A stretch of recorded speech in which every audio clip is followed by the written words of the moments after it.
of the sting out of the Sox bad times on the road last week. The kids have rebounded well with superstarts all week long. And today, Jimmy Parquet tries to recapture the magic that has made him one of the Sox best so far this season. The Sox are pumped up for a sweep against the Angels next on WGN.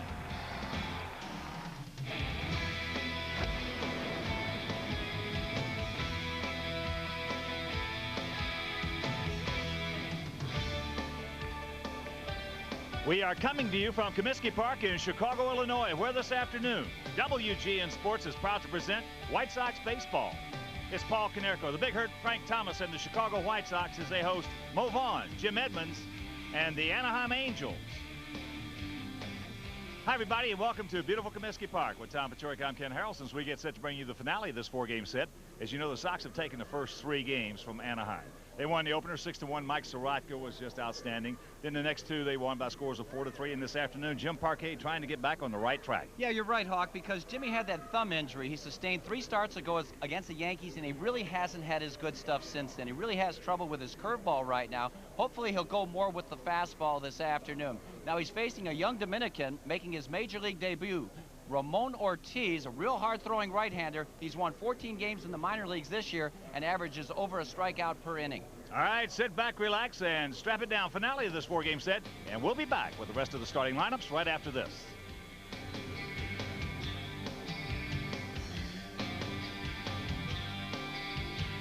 Chicago White Sox baseball on WGN is brought to you by Miller Lite. Taste a true Pilsner. Ford, your local Ford store. Quality people, quality products. Coca-Cola, always ahead, always Coca-Cola.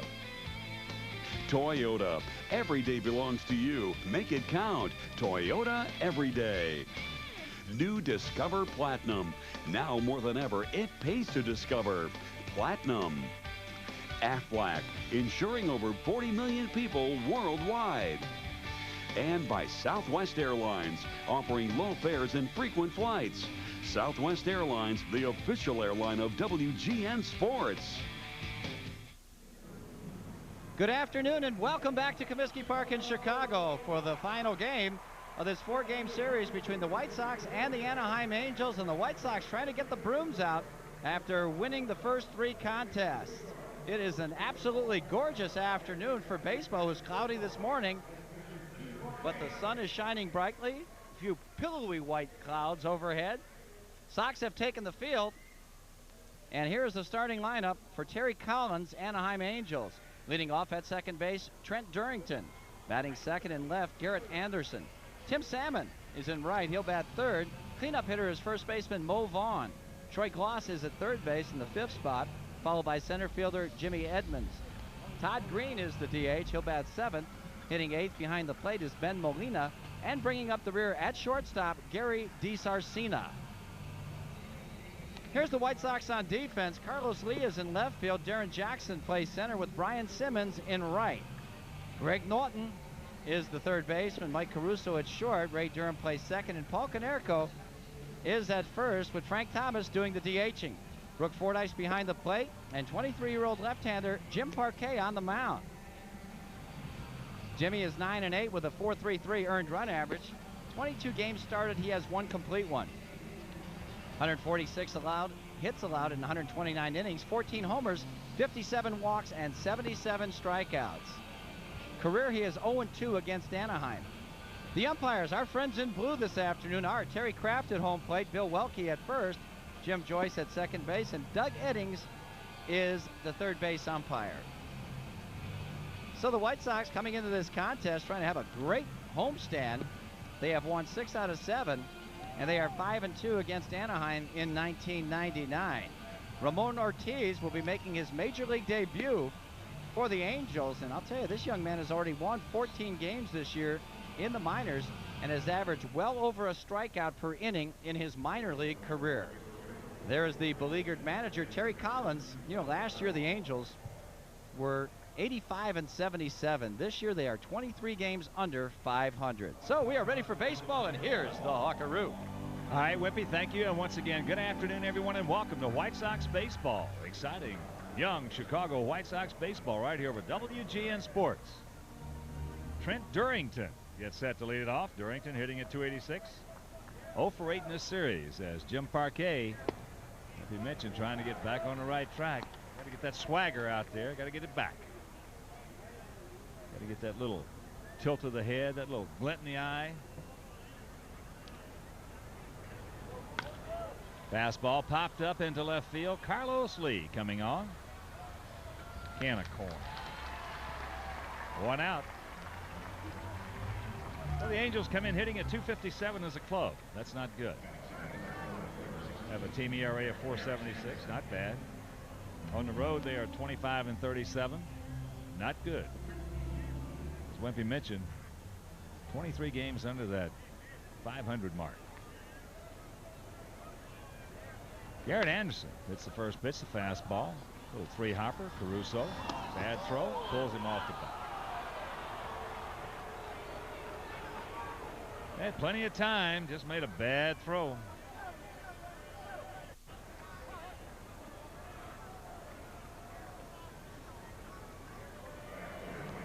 The toughest part of this play was the hop. Boy, Mike just kind of nonchalants it over there, and that pulls Konerko off the bag. Watch his eyes right here. He didn't pick up to the last No, moment. he didn't. Kept his eyes down. Oh, that's very unusual.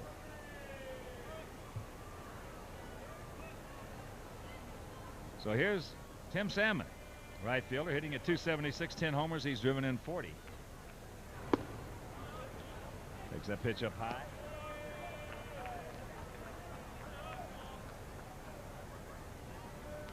Salmon 3 for 11 in the series with a ribby, and 2 for 5 lifetime against Jim Parquet.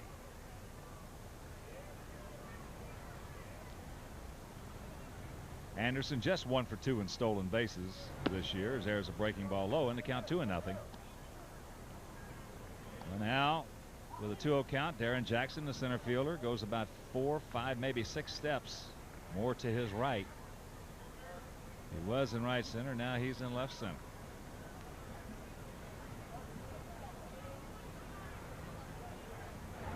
There's a strike and the count 2-1.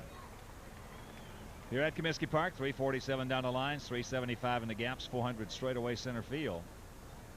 And just about an hour and a half ago, we had some light showers, but they are supposed to have cleared out of the area, so it should be just a beautiful afternoon here in the beautiful city of Chicago, Illinois. That's inside 3-1.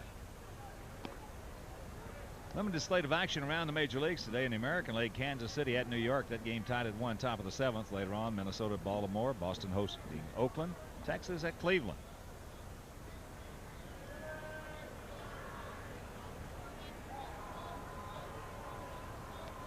(3-1) pitch. Get foul. It will. Just a hard strike to even the count. Check that to make the count go full. Slate of action over in the National League shows Milwaukee at Houston, Atlanta at Colorado, and Cincinnati hosting the Pirates. That Milwaukee-Houston game underway. Top of the 2nd, 2-0 Brewers.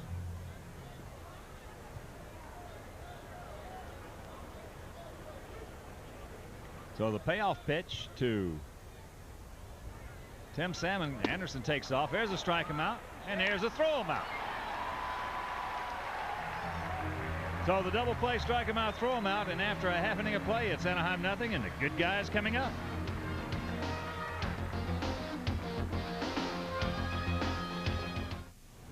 No score, bottom of the 1st inning. Here's Jerry Manuel starting lineup for the Sox. Top third of Ray Durham at second base, Mike Caruso at shortstop, and Frank Thomas as the DH.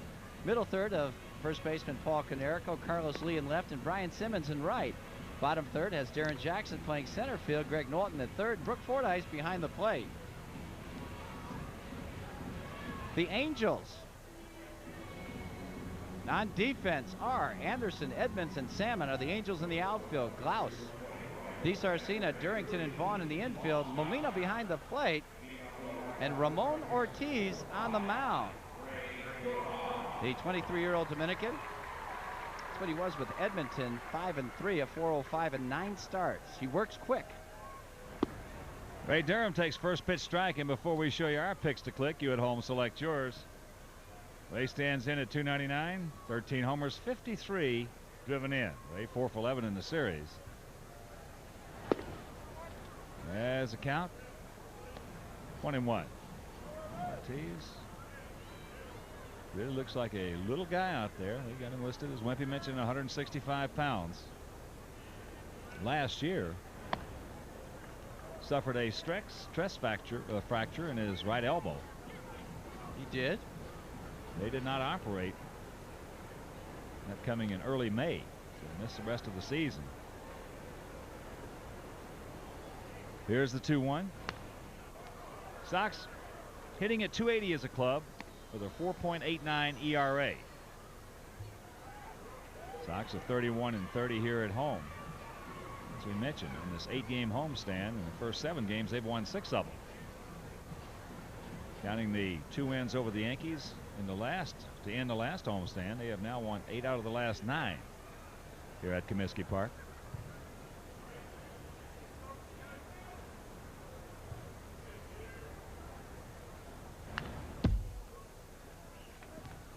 Another fastball. Ortiz 14-7 this season in the minor leagues.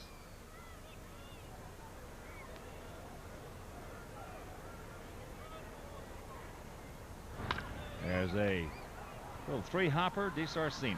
Wrong guy. He's a good one. So the lead man gone. And right now let's check out our picks to click. Bill Morris, Skip Ellison, director and crew, Frank Thomas. Wimpy in his pick 7. We're letting Wimpy take 7. Durham, Caruso, Lee, Simmons, Jackson, Norton, and Fordyce, the Duke has. Thank you. Yeah, and Sarah, and Andy Evans, and myself. We're going to go with Paul Konerko. Front runner. Here is Mike Caruso. Mike at 263 a homer. He's driven in 29. Mike 4 for 11 in the series with 2 big RBIs. Fakes the bunt and takes the ball.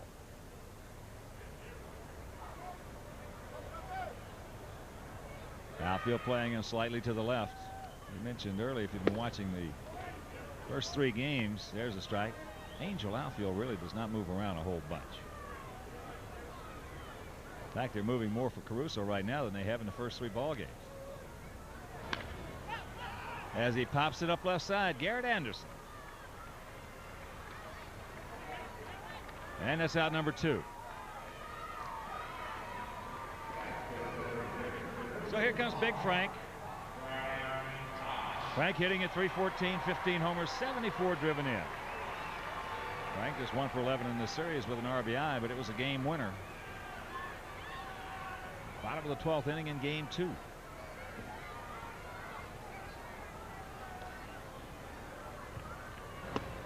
First pitch high.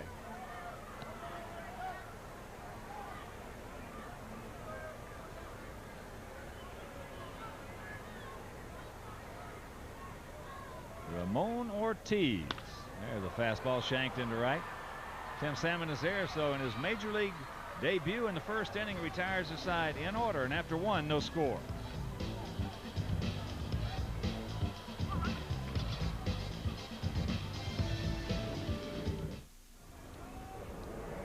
No score, top of the 2nd inning. Finale of this 4-game series with the Angels and this 8-game homestand. 4 with Texas. Sox won 3 out of 4 there. And of course, the Sox have taken the first 3 here. Mo Vaughn will lead it off. Mo at 265, 20 homers. He's driven in 70. Takes strike 1. Mo 3 for 11 in the series with a couple of homers.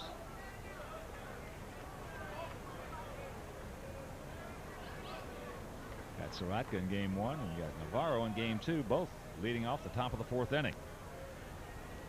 So they got the shift on, as you see. Caruso on the first base side of second. As the count evens at 1.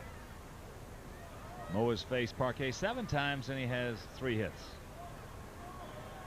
None of which have left the ballpark.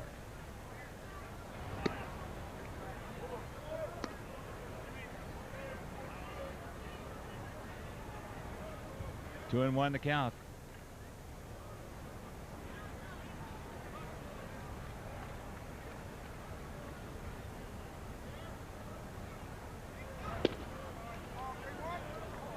Three and 1.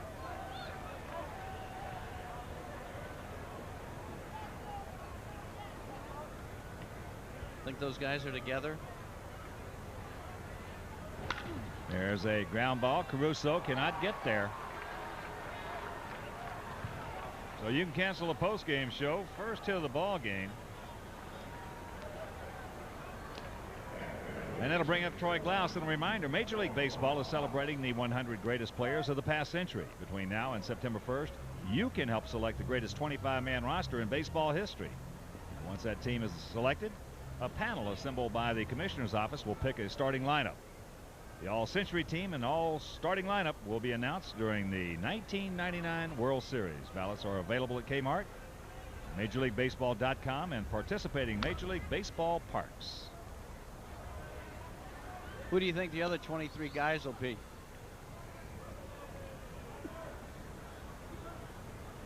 Bambino.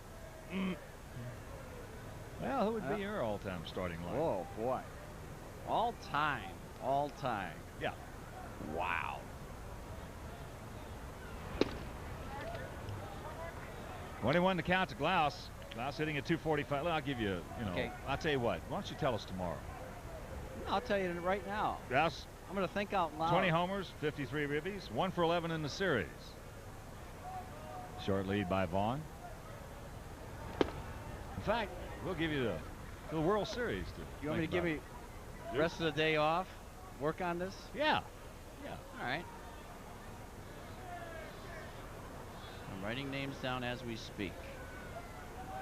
Well, let's Candidates. Just go. Let's just go to first base. Let's don't make this a detailed process. Come on. Who would be your all-time first baseman? 1-2 the count to Glaus. I'm thinking now. Boy, that's tough. So many great ones.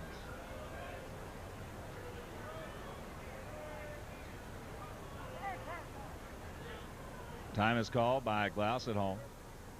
Well, first base has got you stumped. Why don't we go to catcher? Who'd be your all-time catcher? All-time catcher? I got to go with Johnny Bench. Me too. Me too. He was great, wasn't he? Unreal. Parquet ready. The 1-2. Up high. All right, who would be your all-time third baseman? You know the name that jumps out of my mind right now, and I'm out of my mind, I know that, but Mike Schmidt jumps right in. I don't know why. Really? So far, we're right on sync. Scary. Yeah. Change up, fouls it back. Yeah, I'd go with Bench behind the plate, Schmidt at third. How about your shortstop? Oh, boy.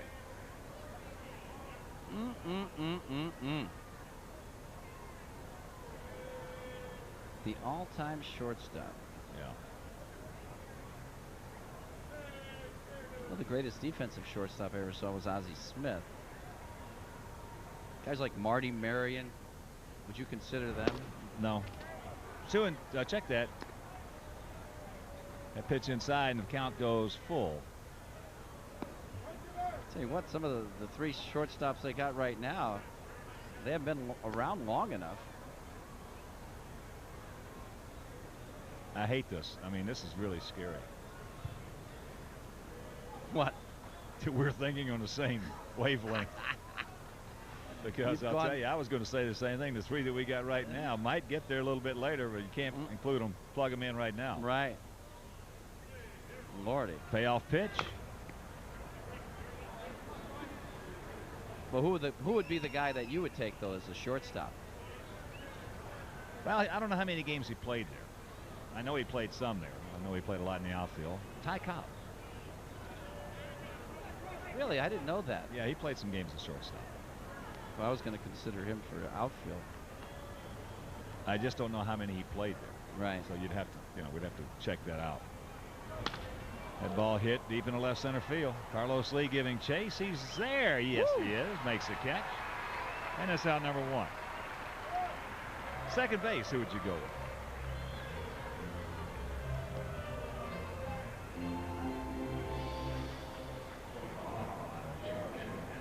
I'm thinking Joe Morgan. A couple MVPs.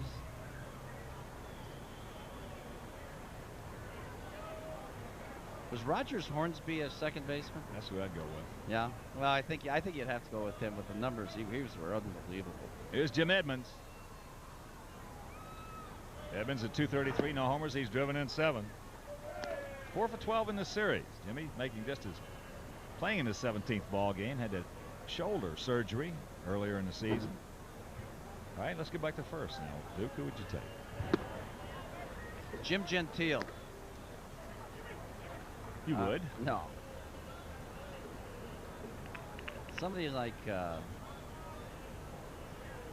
geez, Lou Gehrig? That's mine. Lou Gehrig would be good. I was thinking in terms of Eddie Murray. Eddie Murray. 500 homers, 3,000 hits. And a great first baseman. Eddie Murray, I'll tell you what, Eddie Murray is... I don't think you go wrong there with no, either one of those guys. I don't either. Yeah, Gehrig would be a great call, too.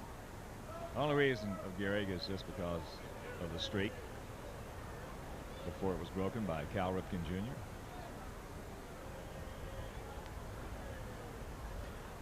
One and two. And your outfield? Well, the outfield, I think, is very, very difficult because there's so many great players that have been there. On the outside corner, he's gone. He'll grab some bench, and it is out number 2.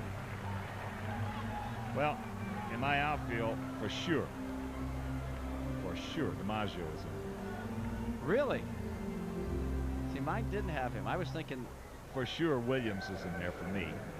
Really? And you got to go, I think, with Mays. I had Mays and Aaron and Mantle. I don't know about, you know, Mickey is a great player, one of the greatest guys ever played the game. I don't know if Mickey would be in there before Mays or DiMaggio or Mays for me. Really?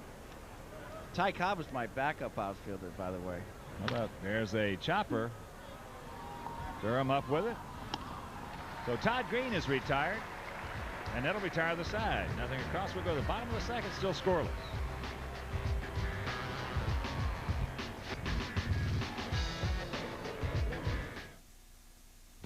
On today's Discover Card Platinum Payback Playback. On this date, 1977, the White Sox 1-2 punch of the Polish Prince, Richie Zisk, and Oscar Gamble provided all the muscle the Southside Hitmen would need to defeat the Milwaukee Brewers 3-1 at County Stadium.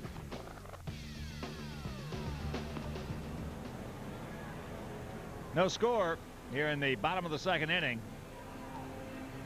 For the Sox, it'll be Konerko, Lee, and Simmons to face Ramon Ortiz, making his Major League debut out of the Dominican Republic.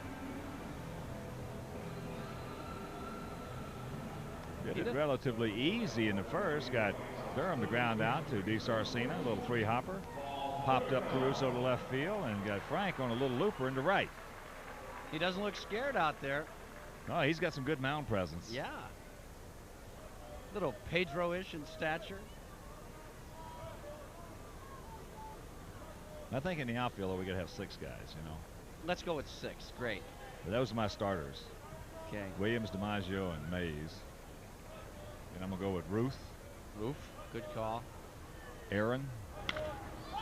First pitch hunting does Konerko, pops it up. Can of corn for Jimmy Edmonds. A very graceful Jimmy Edmonds. I think I'm going to go with Ruth. And according to the shortstops, how many games he played there, I'll go with Ruth, Aaron, and Cobb. Ruth, Aaron, Cobb, okay. I got Mantle, Mays, and Aaron. I'll go with Cobb, Ruth. Carlos Lee takes inside. Carlos at 296, 8 homers, 51 driven in. Now let's go to the pitchers. And Williams. Pitchers, good call. On the outside corner. All right, well, we're going to go right and left. Yeah, let's go to the right-handers first, left-handers. Well, let's start off with left-handers. Warren Spahn. That's fouled. Shanked right over the first base dugout. Didn't Spahn win like 400 games? 383, I believe he won. Yeah, something like that. Okay. I'm going to go with Koufax. Ooh. 6 years, I don't think there was a better pitcher ever lived than Sandy Right. Koufax. Absolutely. Spahny has got to be there, though. What a great left-hander he was. As Carlos goes down on strikes, first major league strikeout for Ramon Ortiz.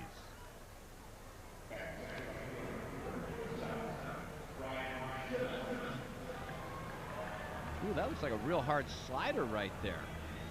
Wow. Quick breaker. Gets him.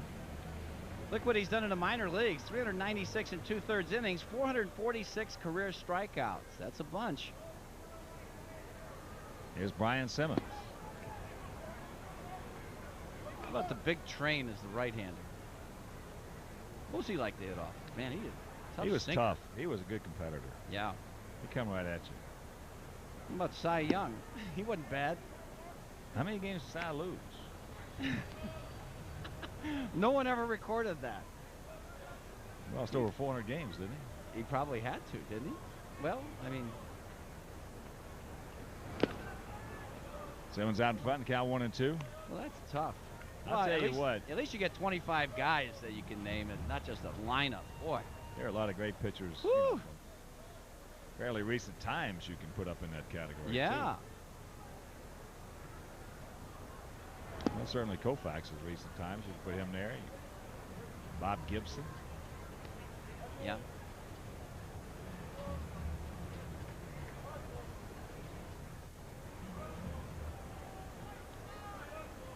Aha, here are the leaders all time. Walter Johnson at 416, followed. 363. Spahny won. Oh, okay. Grover Cleveland Alexander. Wow, Christy Matthews. That's going to fall in there for a base hit for Brian Simmons, so you can cancel the post-game show for Ramon Ortiz. I knew we'd get a hit off him before the afternoon was out. Wait, Brian? One of Wimpy's pick 7 clicks. Yes. I'm a pick 7. Kind of flips it over the infield. Didn't cream it, but it was good enough. Here's Darren Jackson hitting at 266. A couple of homers. He's driven in 10.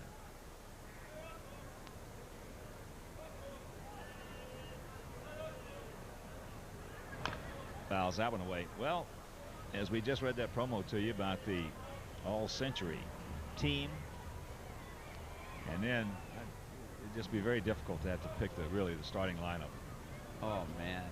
and very difficult to pick the all-century team. 25 guys.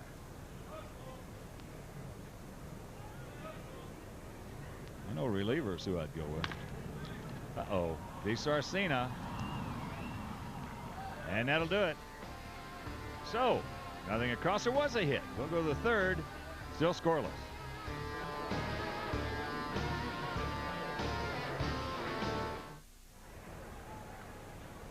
Ben Molina will lead it off here in the top of the third inning. It'll be Molina, DeSarcina, and Durrington. Trent Durrington. The Sidney Durringtons. That has a ring to it. First pitch strike to Molina. And hitting at 235. No homers. He's driven in 4, 1 for 4 in this series. Well, he did a fine job the other night catching Steve Sparks. You never even knew that ball hit deep to left. Get foul. Carlos looks up. Nope. And you can put it on the board. Solo shot by Ben Molina and his 1-0 Halos.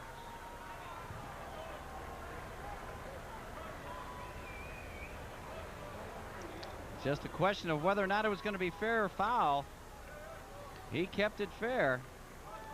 First homer, and I imagine that's his first career. 5 RBIs. Take a look at the pitch.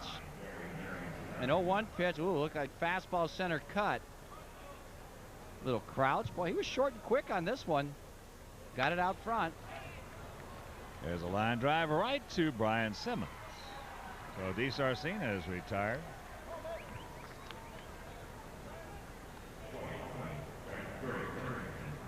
And we also want to thank the cast from the Irish and how they got that way for their terrific singing of the national anthem prior to the ball game. The Irish and how they got that way. I like it. Is that a... I got a lot of Irish in me. do you really? Predominantly Irish, yeah. Here's Durrington. What do you, Pacharik? Why? What do you think? I'm a thoroughbred. Polish. It popped up to Carlos Lee. 1,000% pure.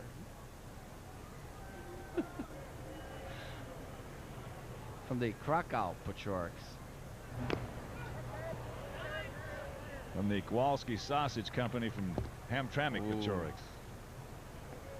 Yeah, they had a bad sausage year that year when I was working for them. They've come back, though.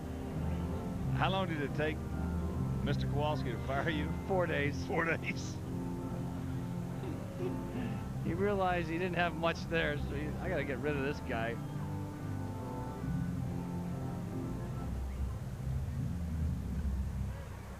We mentioned in our previous telecast, according to Elias Bureau, Durrington is the only Major League player in history to have the first name of Trent. Yep. There are some other athletes, of course, in other sports. 3-1 to count.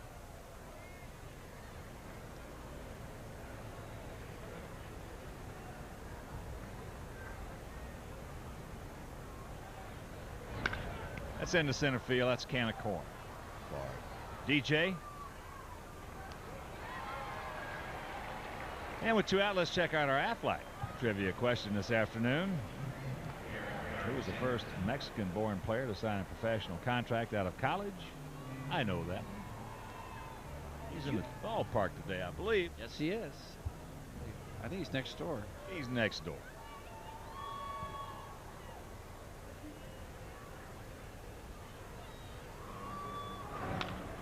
Ah! Anderson? Durham? No. Boy, there's a play that should have been made by Jim Parquet, and he'll tell you that. That ball was not hit hard, went right through the wickets.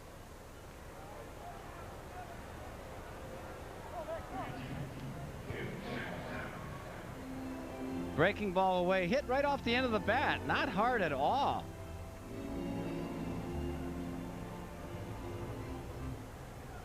And Ray can't come up with it in time.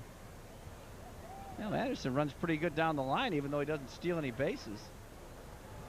Yeah, I guess he's got that.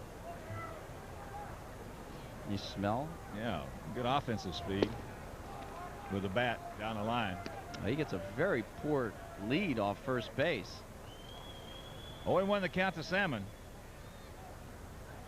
Salmon struck out his first at bat. Was a strike him out, throw him out double play.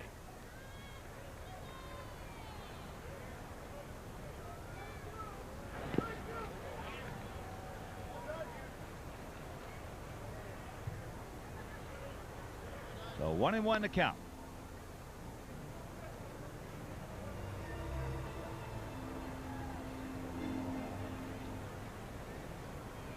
One 3-0 for the Angels, 0-1-1 for the Sox here in the top of the 3rd inning.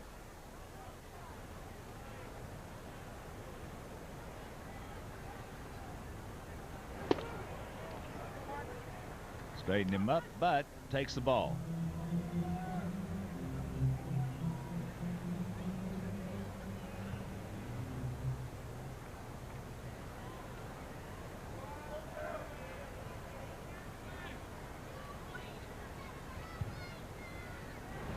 Good change, good motion right there. Had him way out in front off stride. 2 balls, 2 strikes, 2 out. A Kansas City Yankee game, top of the 9th in New York, tied at 1. Milwaukee now leading Houston 5-2, top of the 4th at the Astrodome. Only 2 other games in action right now.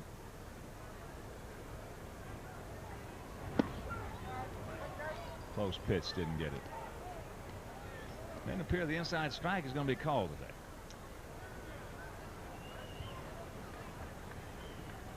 Well, Mike Thus Soroka, far. no, not so far, but Mike Soroka did a great job pitching these hitters inside. Plus, he had that real sharp breaking ball, very effective against righties and lefties.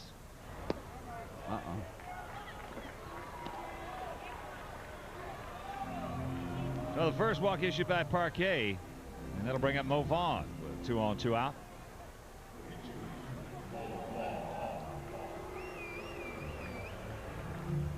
We got some good young pitchers on this staff. Yes, we good do. arms and good stuff. And I want to tell you what, for a young pitching staff, it's the worst fielding staff I think I've ever seen, or as bad as That's any a I've great ever seen. call. You're right. We got pitchers out there that just cannot catch a ground ball. There's one. Look at this. He got that one. You're getting just like me. But the Angels get on the board. Ben Molina's first homer. We'll go to the bottom of the third. 1-0 bad guy.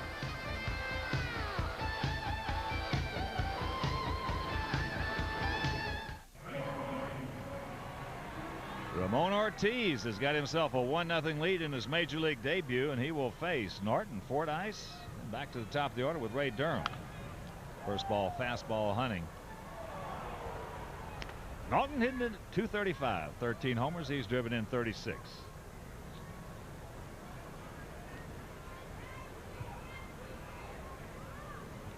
Outfield just about equidistant. You got to lay off that one, Norty. You got to lay off the high fastball. They can get it down.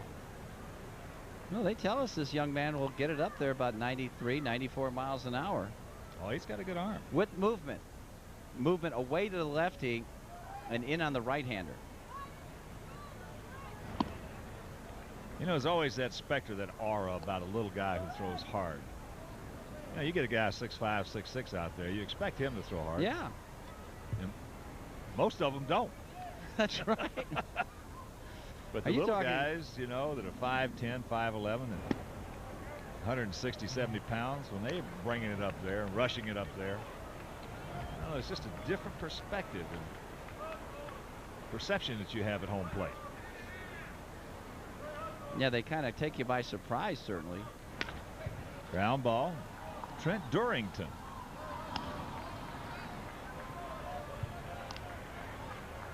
All right, and let's check out our Aflac trivia question and answer. This is amazing right here. Who was the first Mexican-born player to sign a professional contract out of college? Well, he's in the booth right next to us. His name is Jose Tolentino.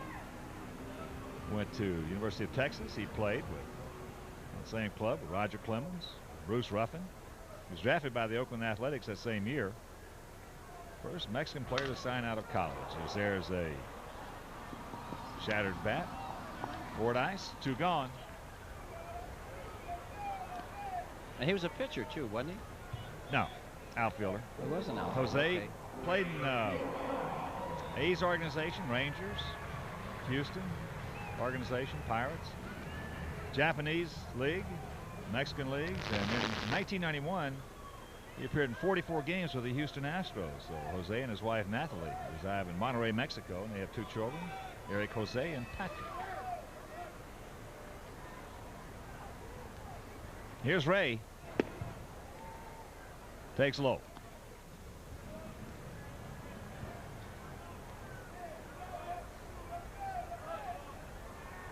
I understand Jose is a very good announcer. Talking to some of the Angel people. Well, he played the game and Right. he articulates very well. He's a handsome man. Oh, yes. Here's the 2-0. Wow. On the outside corner.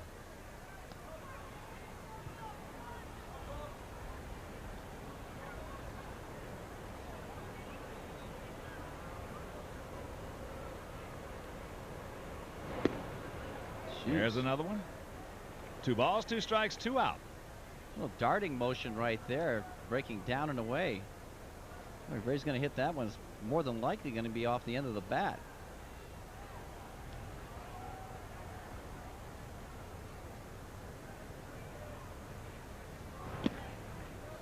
Full count. Well, why is it in baseball, you know, you see a starting pitcher for the first time. Usually the first time around he's got the advantage. Yes. But you get in the 7th, 8th, and 9th inning, they bring a reliever in you've never seen. And he doesn't have the advantage. Why is that, Duke? I have no idea. Maybe you're in tune with the game. You got a rhythm to it. He's Sarcina. He's a good one. Nice pick by Mo Vaughn. Another 1-2-3 inning for Ramon Ortiz. We'll go to the 4th, trailing by 1.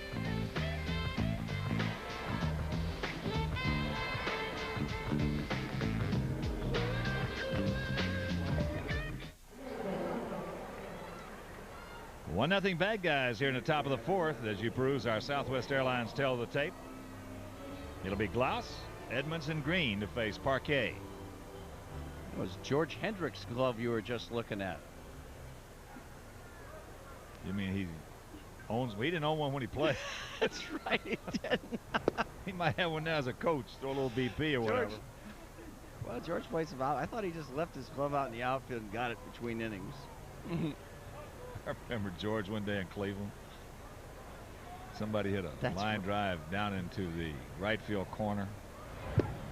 And George, you know, was in his position in right field with his hands on his knees. Right. And he never left that position he's in right now. Ball rattled around the corner. Finally, he realized it was going to be fair. Then he goes over, ambles over, and picks it up. George wasn't too much with the leather, but he could handle the wood. Oh, yeah, he could really hit. He's a good hitter. Good low ball hitter. Yeah, he was an excellent off-speed hitter. You're right, yeah. Don't hang one to him.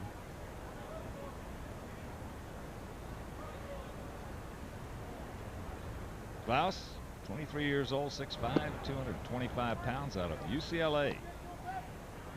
He's got himself a 3-1 count. Glaus has got that open stance, and he's got a little bit of that sway back action, too. That ball is deep. Way back. Put it on the board. Count got Parquet. 3-1 fastball, and it's 2-0. Angels, number 21 for Glaus.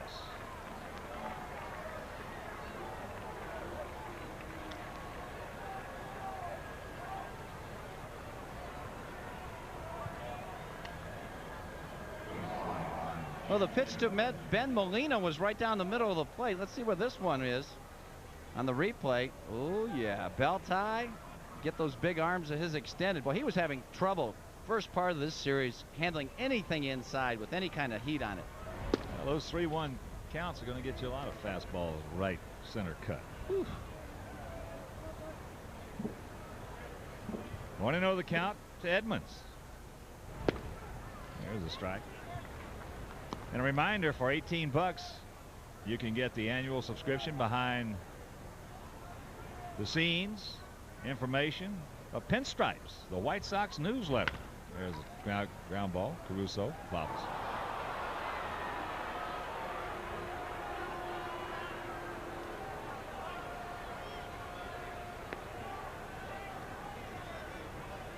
So the error by Caruso.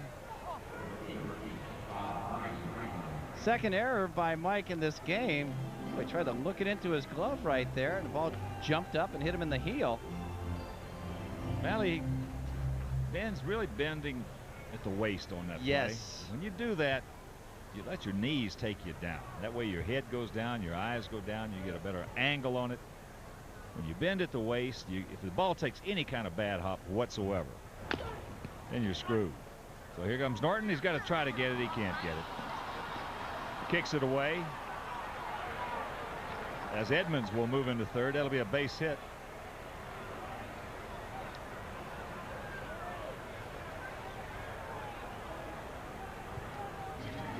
Well, it was do or die for Norton right here.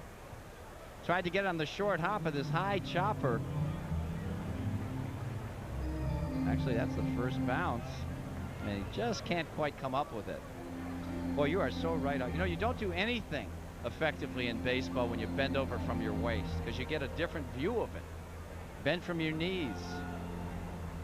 And that will help. So now trailing 2-0, Sox got a problem. Here's Ben Molina. He homered leading off last inning. Runners at the corners, nobody out.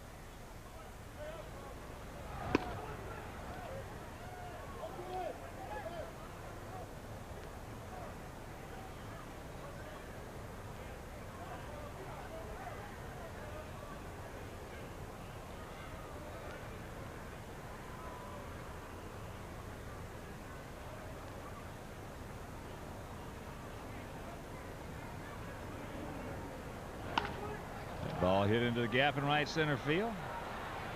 Nobody's going to get it. They hold him to a single as Edmonds scores. It's 3-0. with Green moving into third.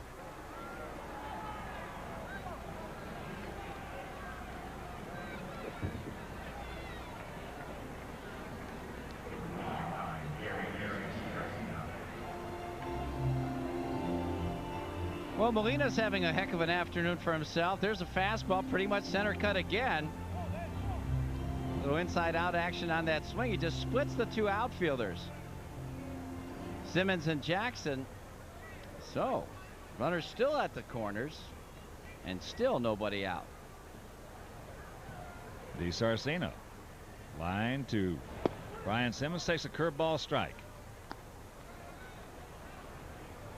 We talked about the swagger, the mound presence, Jim Parquet, that he had last year, and up until the last three starts he had it this season, it's just not there. You know, something is missing. He gave the perception of being just a real tiger out there, a mongoose. Yeah. Now he gives that perception of being a little passive. I agree with you. It kind of coincided with that outing against the Yankees when he got hit in the thumb. But yeah, since then he just has not been the same out there. As aggressive.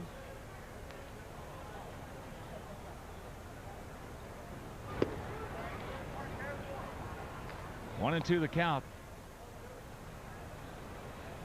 Earlier in the year when Jimmy was really pitching well, he was 0-1. 1-1, 1-2, 0-2. Yeah. On almost everybody. Yeah, and he was using his fastball mainly to get ahead in the count, too. Now he wants to start off guys with curveballs and changeups, and he's been behind a lot. Caruso, Durham, not be able to turn it. Todd Green scores. And it's 4-0 Angels.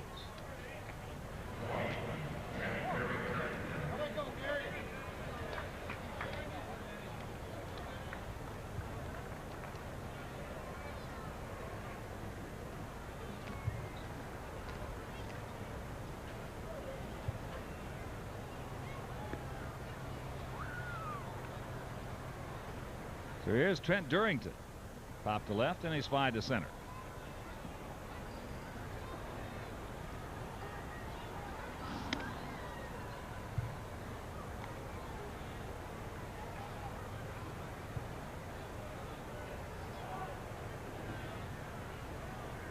Four, 5-0 for the Halos. 0-1-2 for the Sox.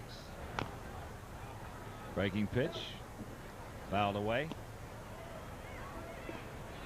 So with the count 0-1, let's pause for station identification. This is America's #1 sports station, WGN, Chicago. Along with the Whimperoo, Big Bob, the Dukemeister, Tom Paciorek, Ken Harrelson from Comiskey Park. Finale of this homestand and this four-game set with the Halos. Sox trying to sweep, but they got some work to do now, trailing by 4. Yeah, not a whole lot to cheer about for these fans. No, it's been a listless type. Very.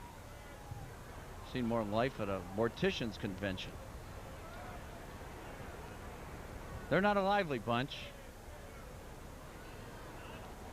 Do you regularly attend No, hopefully morticians conventions? Well, hopefully not in the near future.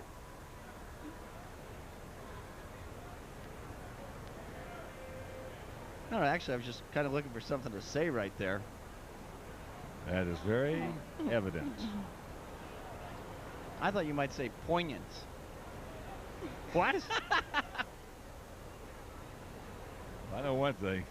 Keeps going like this. We're going to bring the email out. That's right.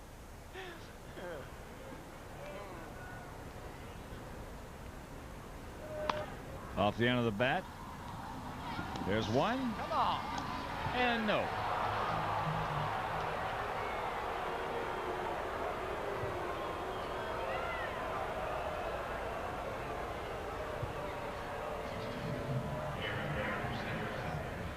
Close play at first was his foot on the bag. Yeah, here's Konerko, who has done real well at this play. The 3-6-3 double play, the little pirouette. Good throw to Caruso. Mikey gets it back to... No, looked like he beat it. Yeah, he did. Yeah, Konerko was definitely on the bag for the relay. Durrington. Oh, wait a second. There he goes. There's the throw. Not in time, so Durrington picks up his second stolen base in 4 attempts. It's the last play. He's out.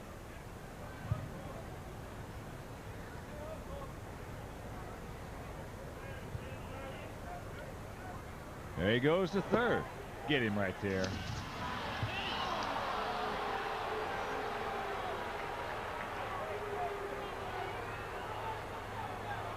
So with 2 out, left-handed hitter at the plate, Durrington steals third base.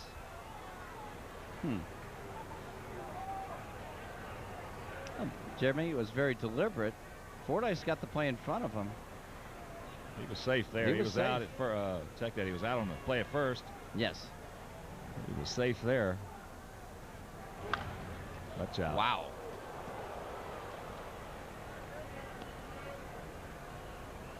One and 2 the count.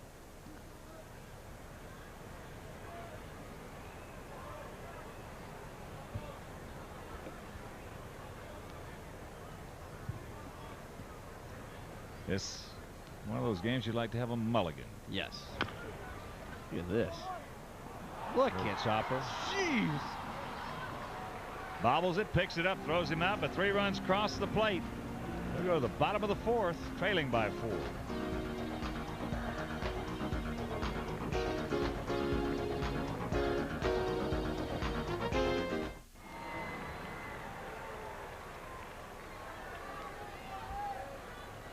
Ugly inning right there in the top of the 4th. 3 runs cross the plate as Mike Caruso leads it off.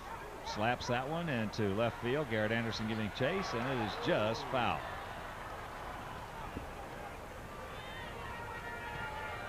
Four, 5-0 for the Halos. 0-1-2 for the Sox. We've got some little leaguers here today, Hawk, from Des Plaines, Illinois. Jamie and Melissa Regan and Amanda Gepner enjoying their first Comiskey Park game. So welcome, ladies. Dad brought them. These little girls can play, he says. The 0-1 pitch. High off the plate. And we got some email, too. Good. Woohoo. Hello, email. Oh, thank you, email. There's a shot right to Gary DiSarcina. Well, hang Wolfle. Caruso, and here comes Big Frank. Frank looped out to right field his first trip. This email's from Brett Chandler. Says, I was wondering why most managers tend to take out their pitchers in the 6th or 7th inning, even though they have got a good one going. Short relievers, setup guys, and closers are becoming more and more critical in a game's and a team's success each year. Your response, Duke? Well, my response is, yeah, they certainly are doing it. Everybody's got a specified role today, and I don't quite agree with it. That guy's going good. Chances are he might have better stuff than the guy you're bringing out of the bullpen, especially if he's strong at that point. If he hasn't, you know, that pitch count thing is becoming, you know, it's taking a little bit, going a little bit out of control with it. I'd like to see the starter go a little bit farther. Popped up into center field. Edmonds, 2 gone. Your thought? Well, the bullpen is so critical today because, first of all, most teams can't afford to have, you know, 3 or 4 or 5 good starters. That's right. So you got to have a strong bullpen, and I think one of the best ways to strengthen your bullpen is by letting your starters go longer and deeper into the game, especially when they got a good one cranked up. Yeah. That's one way you can strengthen your bullpen. I totally disagree with that set standard of, you know, ba-bop, ba-bop, ba-bop, ba-bop. Yeah. Started, I know the guy that started it. I'm not going to mention his name, but for the most part, it was started as a CYA situation. Or CYB. Cover your butt situation. Uh-huh. And he started it so that If they lost the game, then all of a sudden when the reporters came in, this particular manager could say, hey, I went to my setup guy and then I went to my closer and he just didn't get it done. Why did everybody else follow suit then? It's amazing. Well, first of all, this guy had a little success with it. Oh, okay. There's a high chopper. Glaus comes in, makes a nice pick and throws it away. That should be a base hit right there, even with a nice pick by Glaus. And a good throw would have got him. Yeah. They're going to give him an error.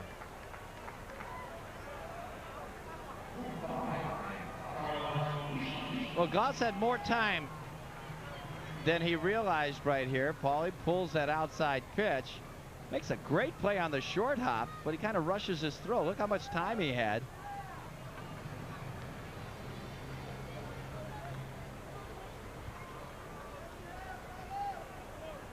He had time to get him, but when you got to come in that hard and you're moving that quick and you got to throw it on the move like that, I think it's a base hit. Carlos, that's fair, two-hopper.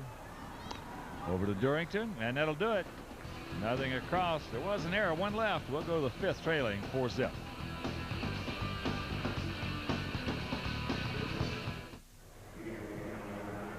Four nothing Halos here in the top of the fifth inning. It'll be Salmon, Mo Vaughn, and Troy Glaus. There's a back-to-school haircut if I've ever seen one.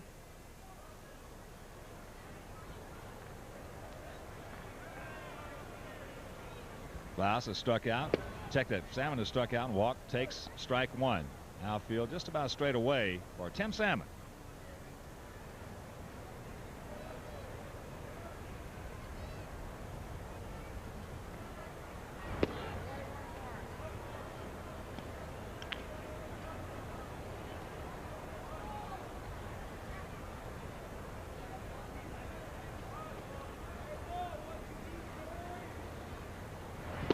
Change up. Yankees hitting in the bottom of the 10th inning in New York. Tied at 1 with Kansas City. Minnesota did not score in the top of the first at Baltimore. Atlanta hitting in the top of the first at Colorado. They have put 1 on the board. 2-2. And here's some more emails. Says Hawk, Duke, or Wimpy. Our Big Bob.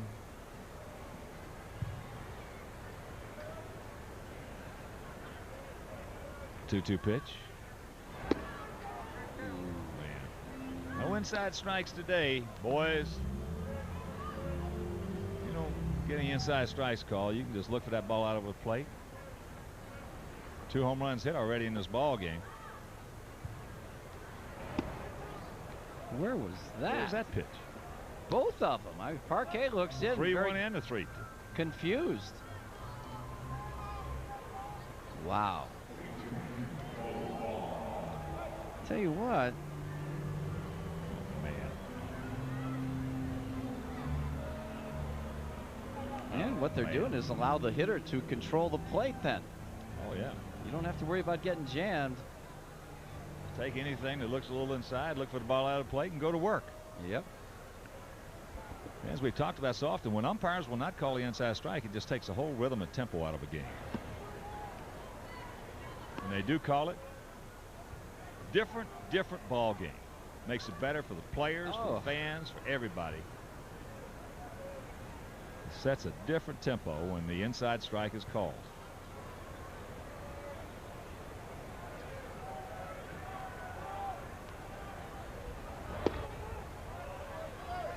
Make you throw it right down the middle or give him 4 or 5 inches off the outside.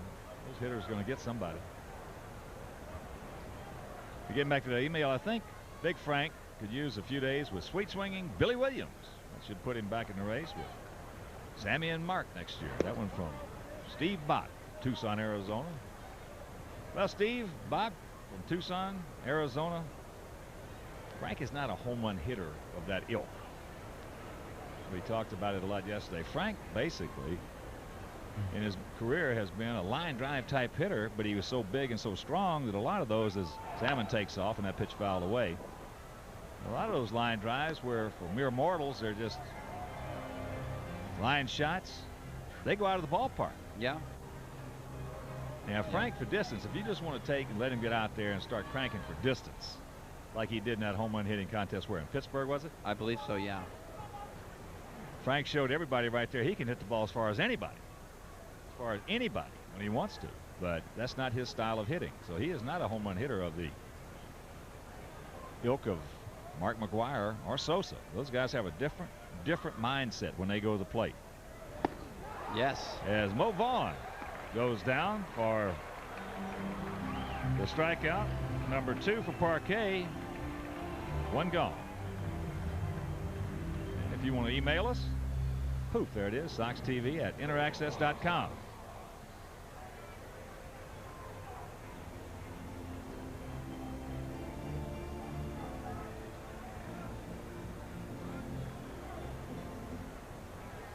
Troy Glaus, 1 for 2, a homer. It also adds that we are preparing for your arrival at Star Pass next spring. We'll be there. Woohoo! World's toughest golf course. Love Tucson. Oh, it's great, isn't it? I love Star Pass. Yeah, Tucson this year was absolutely wonderful. Boy, the weather was perfect.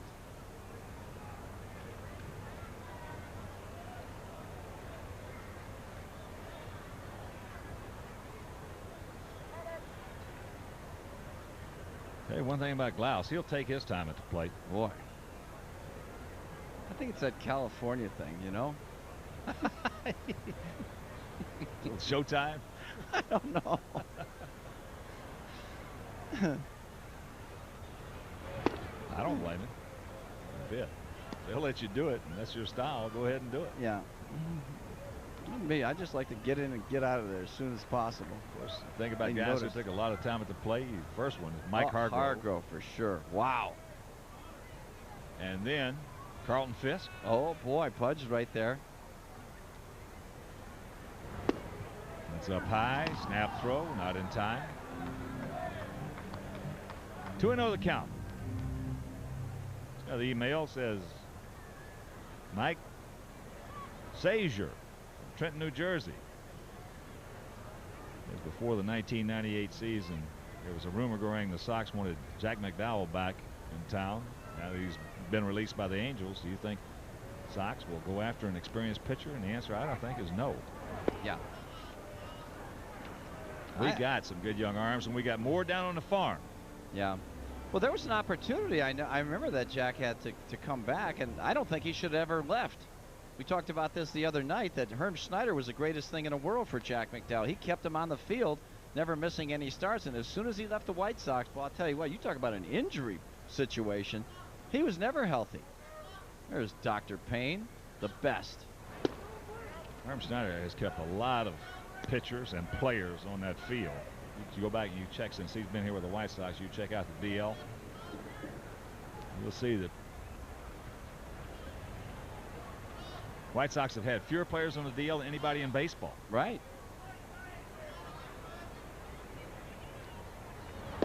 There's a strike and the count, 3-1.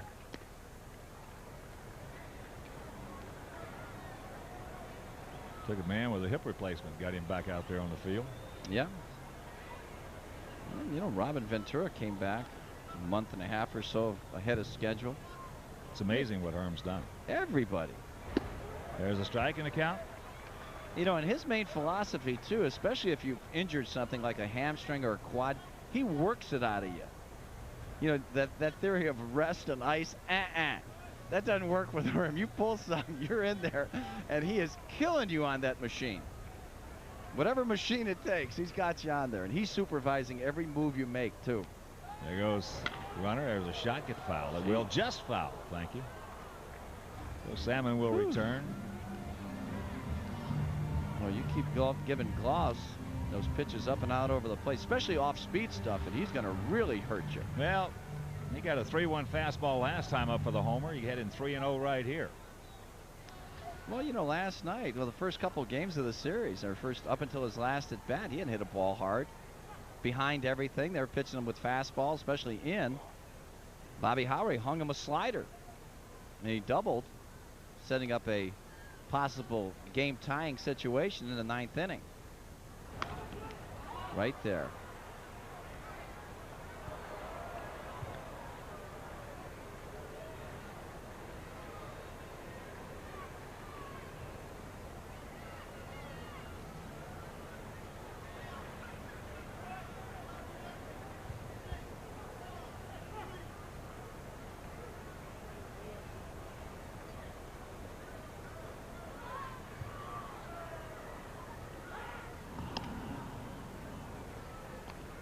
you get a guy like Herm Schneider, as you look at the Angels, who have been on the DL this year, 17 players. Of course, I mean, that goes hand in hand. That's synonymous with the Angels. Every year. Every year. I don't know what it is. There goes Salmon once again. Yeah, it's incredible. Yeah, they've had even fatalities. You know, that's the thing that's just unbelievable, the way that organization has gone. And of course, you know, last year they were right there, second place. They finished 85 and 77. But when you use the disabled list 17 times, as you mentioned, that's tough to contend. That's a packed clubhouse. Well, you know, and you know, you lose Edmonds, you know, your high salary guys, and you can't have all those guys making that kind of money. And when they're on the DL, you're going to suffer. Man. Where's that pitch? Is it high?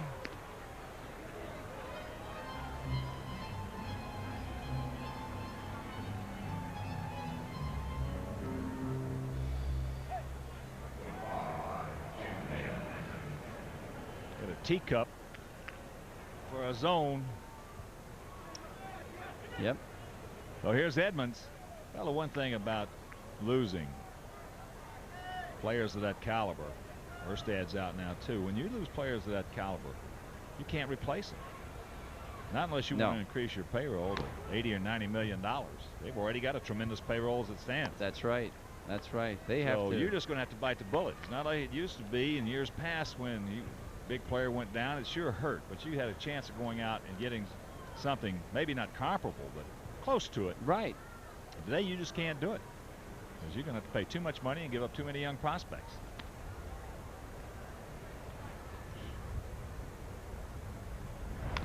Change up, cues that one foul. Here's one from George Oldham out of Warner Robins, Georgia, home of Mark Johnson. Right. Says, why do you refer to the Boston Red Sox as the Carmines occasionally? Well, George, that's not unlike the Cubs being called the Bruins occasionally in the past, as the Sox being called the Pale Hose. Carmine is a color of red. A lot of people who've been around the Sox for a while, the Red Sox that is, refer to them as the Carmines.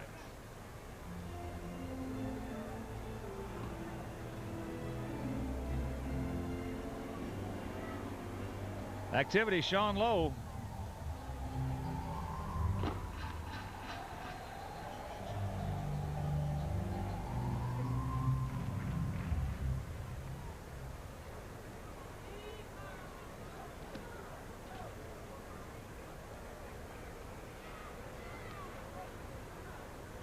The 0-2 pitch. He's gone. Gas. Well, Jimmy will grab some bench for the second time today. And here's Todd Green. That fastball got most of the plate. An email here from Gabby M. Says, why am I the only one who thinks Sean Lowe is a Wilbur Wood lookalike?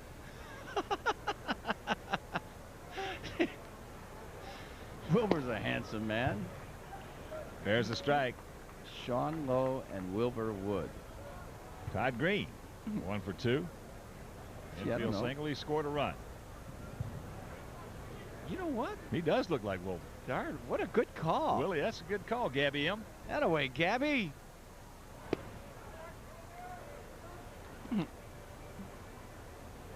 Doesn't have Wilbur's waistline, though. No. Willie had a little more girth. And kind of narrow at the shoulders and wide at the hips.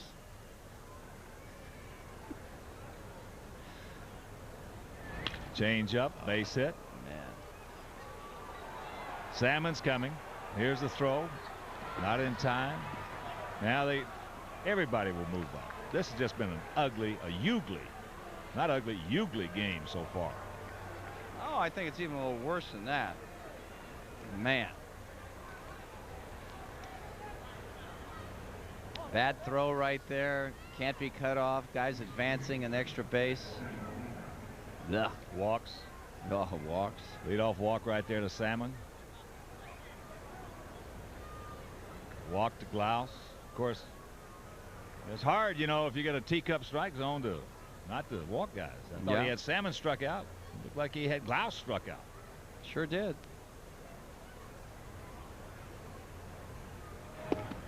Again, that's part of the ugliness of the game when you can't get a strike call.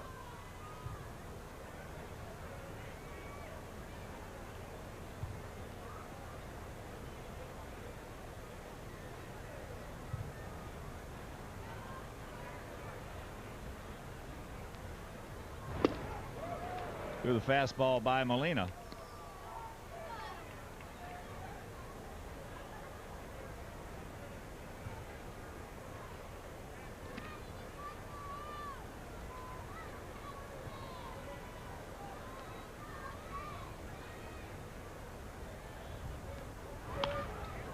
Shanks that hanger foul, so the count 1-2. Now Fordyce wants to have another talk with Parquet. Here's another email from George Calamaris from Fort Wayne, Indiana. Says you often talk about a player having soft hands. Been a baseball fan for a long time. Could you please explain? Soft hands, Wimpy. Something that you are really not that accustomed to. That's right. But you know the term. I know what hard hands are. No, soft hands is the. Oh no. The shot that's going to score another pair. And it's 7-0. A career afternoon for Molina. And that's going to be it for Jim Parquet. Drives in his third and fourth runs of this ball game.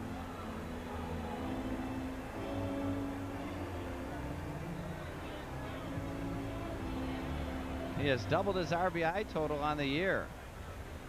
And that's going to be it. So, a break in the action. Parquet departs, and we'll be back.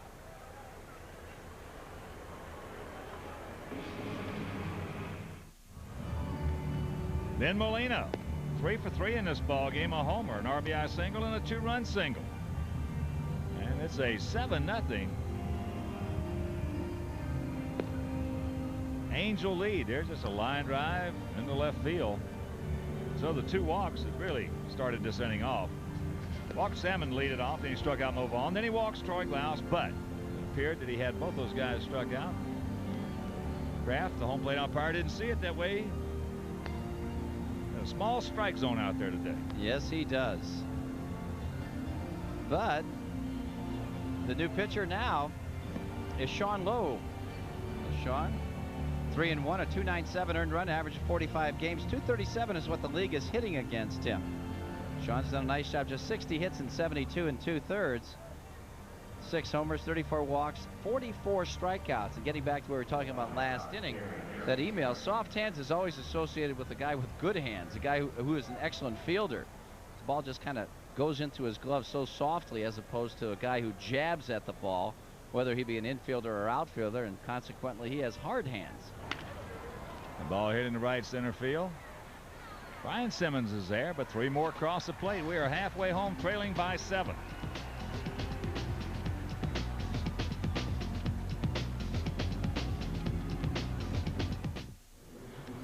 Our forward snapshot this afternoon comes in the form of a couple of firsts for the Anaheim Angels.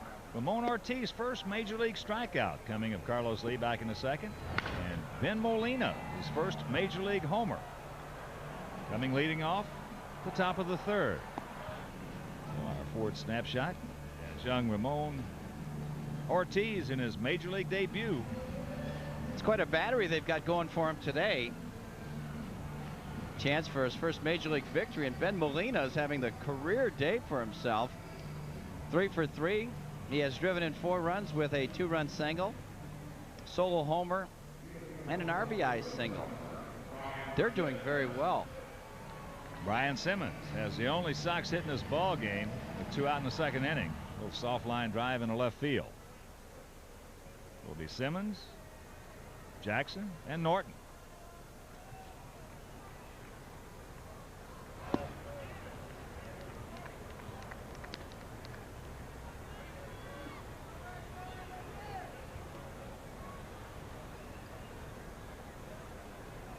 Seven, 8, and 1 for the Angels. 0-1-2 for the Sox. Foul away. Here's another email from Isaiah Rose. Hawk and Wimpy, is there a definite impact player in the Sox minor league system? And if there is such a player, when might we see him? There are several. Isaiah Rose. That pitch foul away, and the count 1-2. And you got to start, in my opinion, with Joe Crede, who was out for the season. He had some surgery done on his foot, his toe. Joe Crede's the third baseman. He's going to be an outstanding player as Simmons goes down and is out number 1. Second strikeout for Ortiz, but Joe Crede's got a chance to be just an outstanding offensive player. He's still got a lot of work to do defensively. He's just 21 years old. And then you go to Kip Wells. Yes. Kip Wells out on that hill. Started 2 games in the big leagues. And he is 2-0. Beat the Tigers, beat the Texas Rangers. And then you got another guy I think is going to be an impact player for the Sox in another year or two, and that's Jeff Leafer. The Sox certainly need some left-handed thump. So they have several guys that could get here in a hurry. Aaron Jackson, 21 to count. Look at this. That's Wimperesque. Got to bring tears to his eyes. Beautiful. Tell you one thing, there's not a whole lot of good swings going on against this guy today. Good movement on that fastball. DJ just kind of flips it over the infield on a jam shot. This guy's dealing. Nobody is centering the ball yet. Look at that late movement in on the fist. Ow. Works out okay, though. Swing hard in case you hit it, and it just might fall in. Well, here's Norton. He grounded out to Trent Durrington.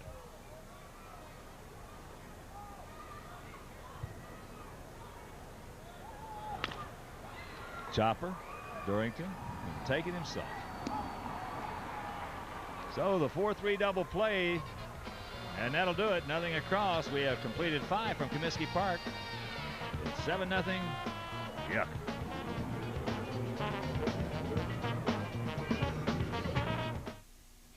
This copyrighted telecast is presented by the authority of the Chicago White Sox and may not be reproduced nor retransmitted in any form.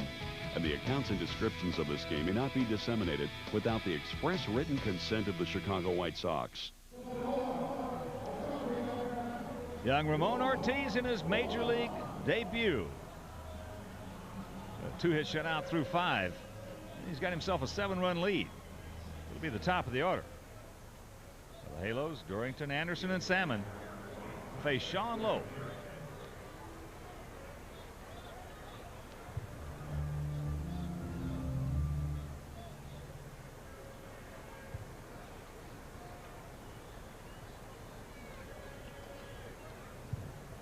Durrington 0 for 3 with a couple of stolen bases. Shanks this one into right field. Simmons coming on. He's there.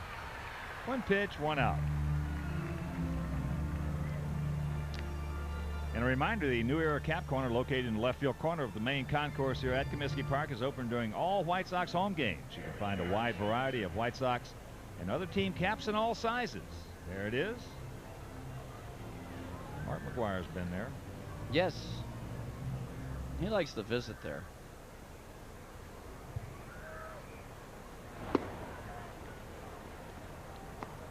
Garrett Anderson takes ball 1.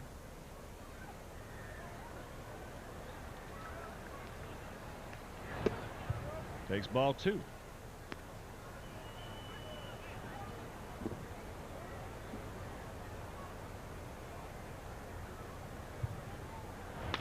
Ground ball. Mike up with it. Oh, there's a guy I'd like to have a mulligan on this game. Mike Caruso, boy. Almost like he's got an ejector button on his glove today. So 2 out, and here's Tim Salmon, struck out, walked twice, and he scored. Yeah, it's been a very, very, like I said, listless ball. Oh, awful. But again, it boils down to. You see Ramon Ortiz out there. He's, you know, throwing strikes. He's not trying to pitch inside. He's got a good fastball, changing speeds a little bit. He's coming right at him, so he hadn't had any problems. That's right. It doesn't look like he threw a lot of good inside strikes, didn't get him, and it jumped up and bit him. Well, he's not trying to paint Ortiz. No, he's just coming right at him. Yeah. Looked like Jimmy was trying to, you know, do paint here, paint there. Count got him several times. Yeah, for sure. It looks like Ortiz is trusting his stuff. There's a shank.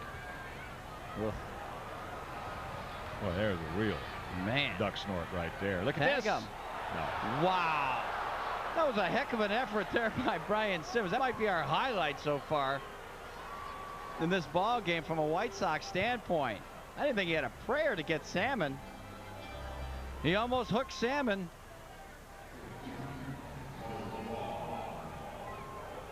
So that'll bring up Mo Vaughn. I was wondering how long you could go. I was praying that you could go for a 4-game series and not bring it out. It's killing me.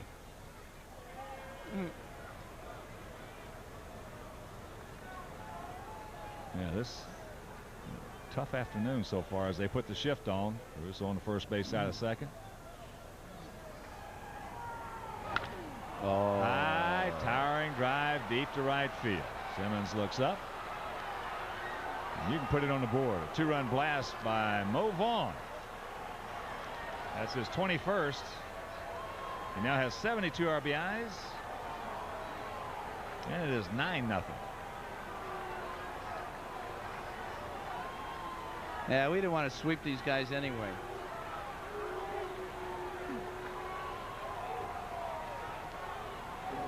Mo looks like he got a high fastball here. That's his 3rd homer in this series. Below his standards from an average standpoint. It's out over the plate. You're going to throw it up there. Still got a chance with him out there, but much better chance inside. Klaus takes ball 1. Slide to left, homered, walked and scored.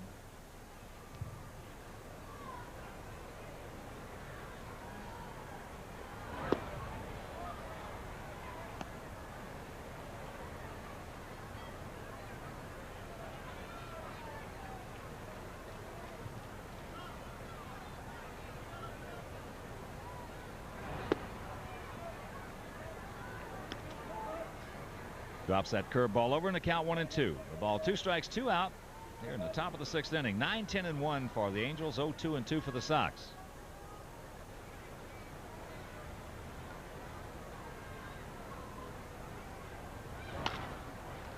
There's a base hit back through the middle.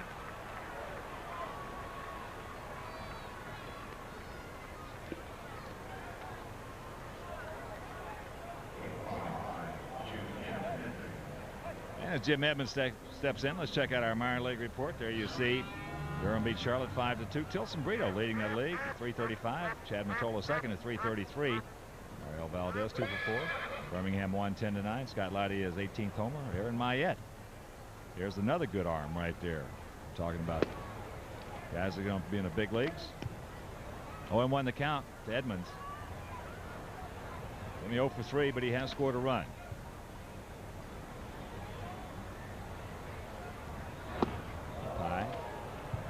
Also got an email earlier as Jesus Pena, 24-year-old left-hander, warming up about Chad Durham, Ray Durham's brother, down at Bristol. Chad's got 48 stolen bases in 57 games down there. There's a chopper. 48 stolen bases has Chad Durham. That's good. It's real good. 57 games. That's not bad, is it? He could break some records with that pace. 2 out and a 1-2 pitch.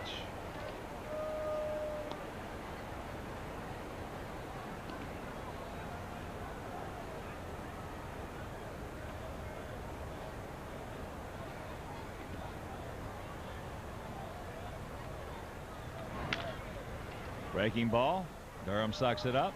Konerko, and that'll do it. But the 2-run homer by Mo Vaughn. We're in trouble.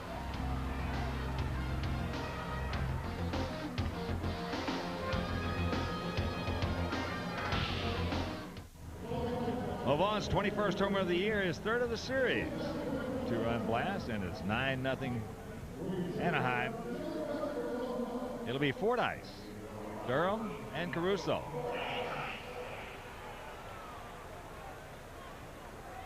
Crook gets sawed off. Can't get the high heat. And once again, Ramon Ortiz just coming right at him. Well, if that young man can maintain that same attitude right there, you got a chance. Oh, yeah. Pitching 0-1. 1-1, 1-2, 0-2. 0-2 at the count.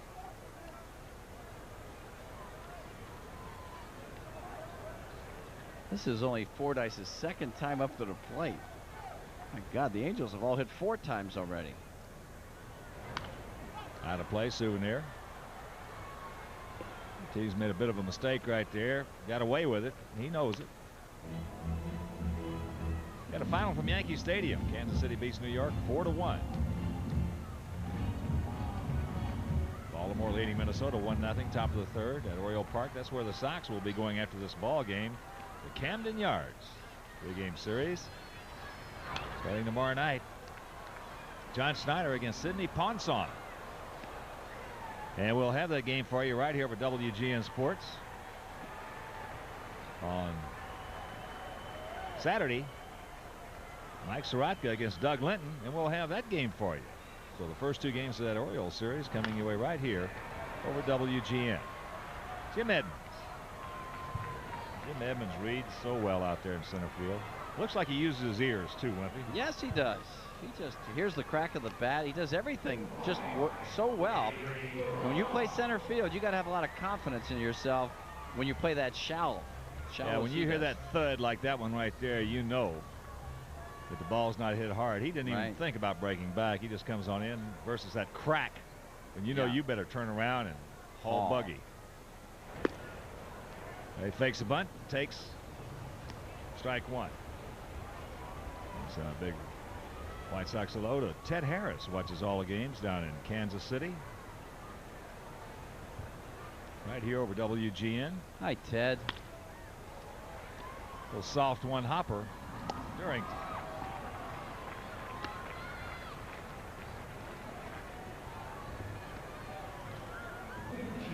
And also to Donna and Patricia Purcell from the Detroit area. They're Tiger fans, but they watch all the Sox games when we're on WGN.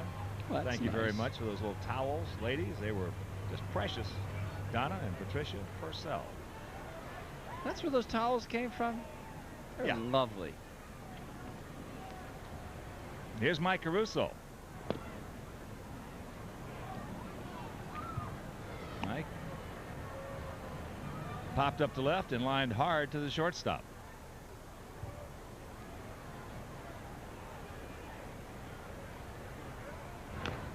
Ouch.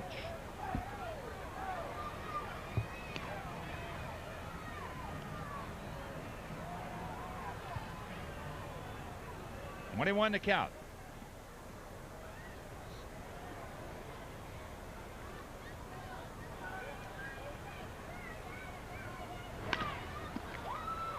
Chopper 2 hopper. Durrington. Another easy inning for the 23-year-old rookie Ramon Ortiz. We're into the 7th. Not good.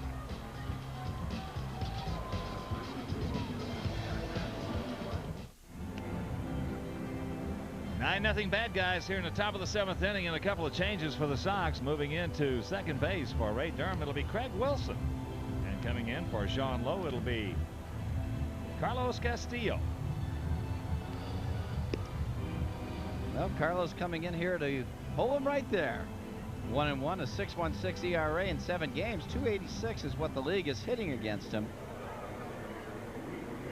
19 innings, 22 hits, 6 homers. Wow, that's a bunch. 7 walks and 9 strikeouts. So here is Todd Green, who really likes to swing at the first pitch.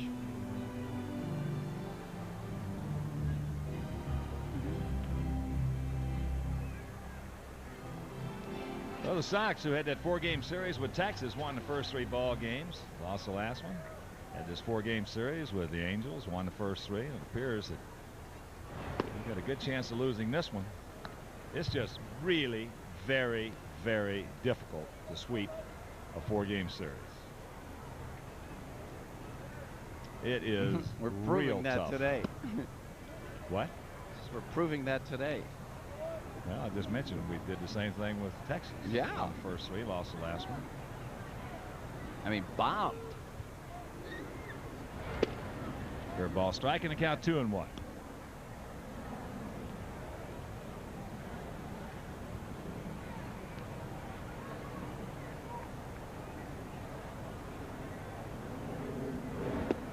Slow curveball. Green grounded to second his first time up, and an infield single in the 4th. RBI single in the 5th. Scored a pair. Todd hitting at 243 as he stands up to that dish. Young man out of Augusta, Georgia. Ball hit hard in the center. DJ back. At the fence, he's there.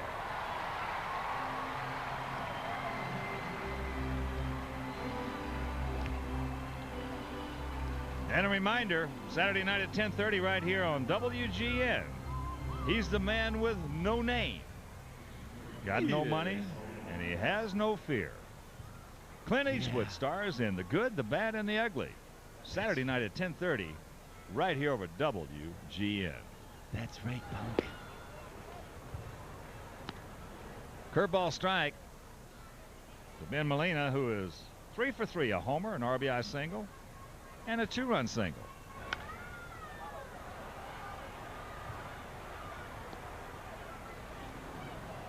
One of my all-time favorite guys, Clint Eastwood. The mayor. You ever play golf with him? No. He's fun to play golf with. Molina's gone. Nice pitch on the outside corner. He'll grab some bench. Yeah, I played golf with Clint Eastwood. Yeah, and Humphrey Bogart, too. You did. Same group, yeah. A lot of fun. He is really a terrific guy. Does he love the laugh? Oh, yeah. He and Albert Bell, you know, they love to laugh. Good. It's important to have a sense of humor, you know?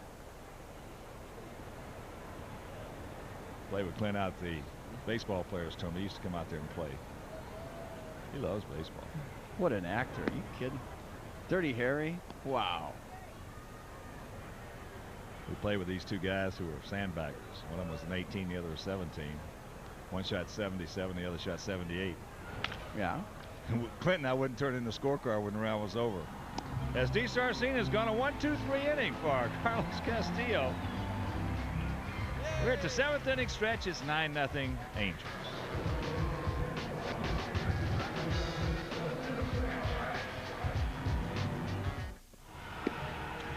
Right now it's time to check out our Miller Lite Major League scoreboard. There you see Kansas City in 11 beat the Yankees at the stadium 4-1. Baltimore 1-0 over the Twins. That's in the 3rd. Camden Yards. Later on, Oakland at Boston. Hudson. Boy, I'll tell you what, he is a good-looking young. There's a good pitching matchup. Yes, sir. I wish they had that on TV tonight so we could watch that when we got to Baltimore. I'd love to see Hudson that. against Pedro. There's a guy you can put in there too, maybe. Oh, man, that's also true. later on, Texas at Cleveland. Morgan against Carsey. Over the National League, 5-4. Brewers over the Astros. 8th inning down in Houston, 2-1.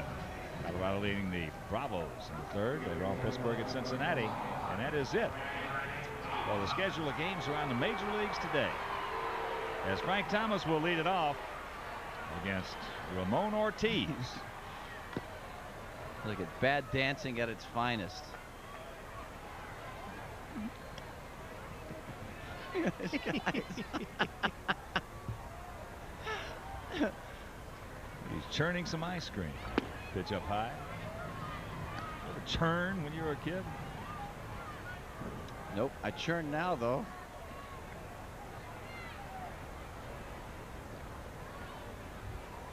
Come on, Frank. Give him something to cheer about. Yeah, just Churn one thing. About. Give him something to churn about. I like it. You know, just a euphemism for dance. Is that what that dance is called that those kids were doing? The churn. Here's the strike. Man, that was a Pedro-ish delivery right there. I would really love to see that game tonight. Martinez against Hudson. Yeah. There'll be some fire coming up that plate with some movement on it. Yes, sir. There's a bullet. One hop. The fragger of the season. A leadoff double. That boy hurt. Well, set something up positive for tomorrow. You know, get a few knocks, score a couple of runs. Feels semi-good. Boy, Frank got the head of the bat out that time on a bell-tie fastball and roped it. Unfortunately, not enough elevation to get out of the ballpark, but a very nice double for the Big Hurt. So Fillmore, Skip Ellison's pick to click as he just wanted to make sure that you knew that. Really? Here's Paulie. How's my crew doing? You're losing. And Wimpy's pick 7. Paulie 0 for 2. Popped up the center and reached on an arrow.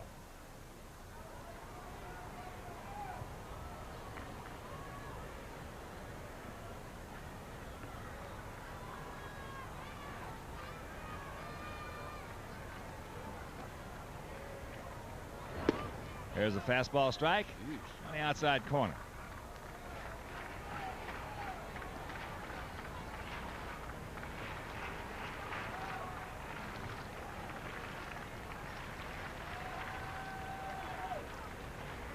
Is that a wave they're doing?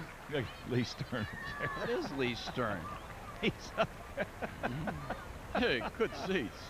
I'll tell you. There's a base hit. Well, Frank will stop at third as Garrett Anderson. And the Sox got something cooking. You know they're going to make a run sometime. But unfortunately, trailing by 9. And here comes the pitching coach, Dick Pole.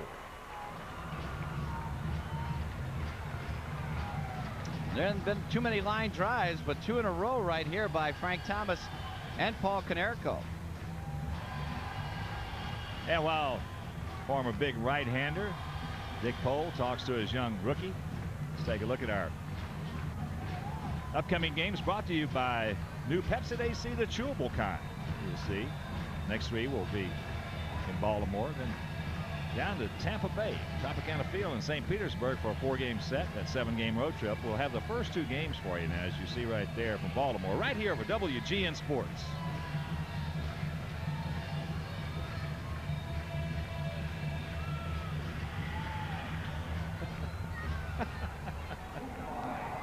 See, he's not complaining up there.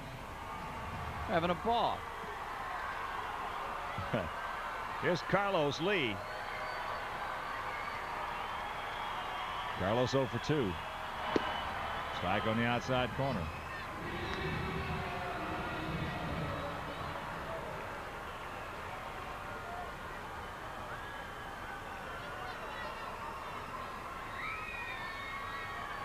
Come on, Carlos.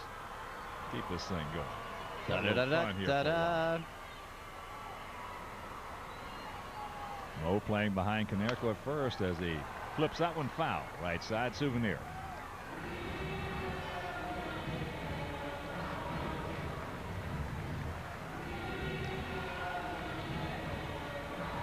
Years old, 6 feet tall. They've got 165 pounds. Little bitty thing. Dynamite comes in small packages. I love it when you analyze. Thank you. Ouch.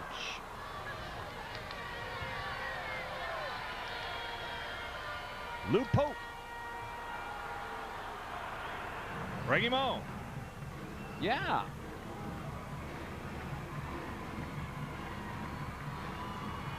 Well, Kaleidoscope Corner returns on Sunday.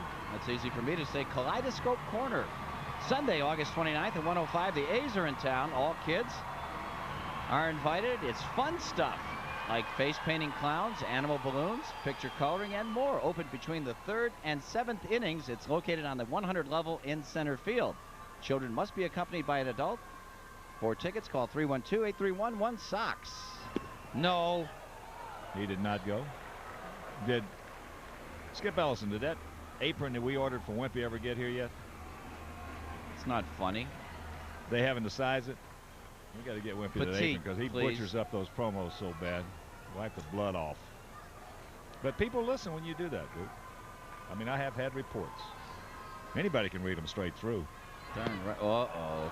Hey, chases a bad one right there, so that is out number 1. Man, Third strikeout. Yeah, there's that hard slider. Look at this. Looks like it may have been on the outside corner. It just keeps digging, though, away, away, away. And Carlos, well, he did not recognize it. Here's Brian Simmons. He's 1 for 2. A single and a strikeout.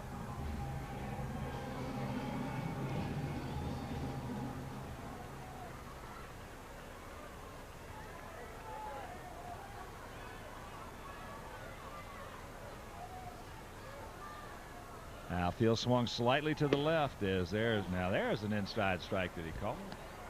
Yeah, one of the very few.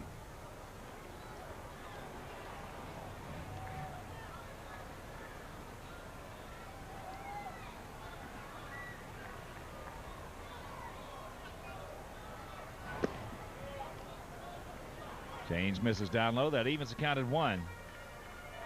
Just tuning in and did not hear us talk about Ramon Ortiz earlier. Last season in May, he had a stress fracture of his elbow, his right elbow. They did not operate on it, but boy, it's nice to see a young man come back from what could be a career-ending injury like that.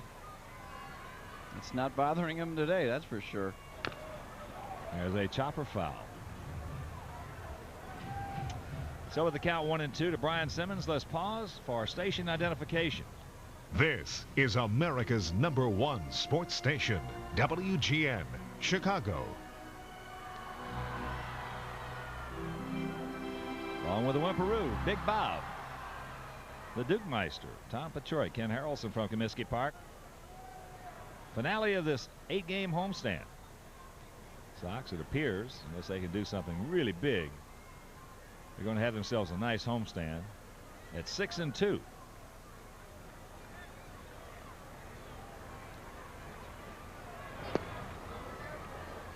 2 balls, 2 strikes.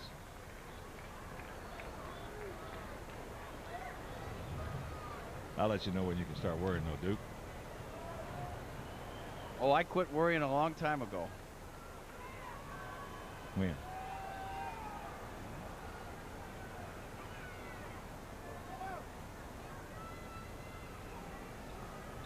Come on, Brian.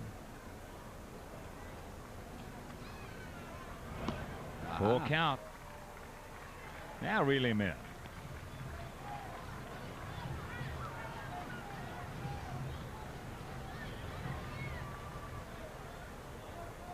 Angels came into the series on a 2-game winning streak.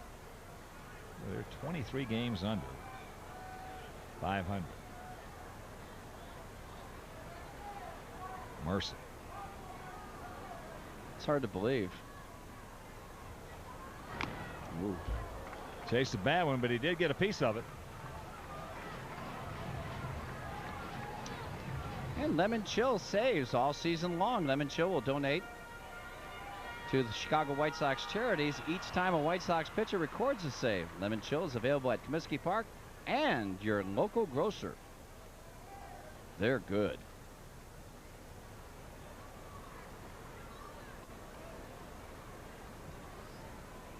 Once again, the payoff. And there's a chopper. Durrington. They cannot turn it over. Big Frank scores, and it's a 9-1 ball game.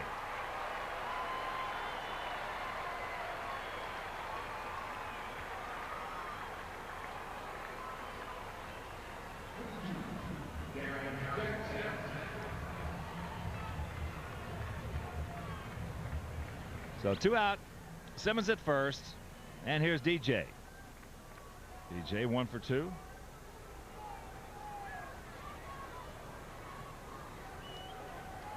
In that Royal 4-1 victory over the Yankees in 11 innings.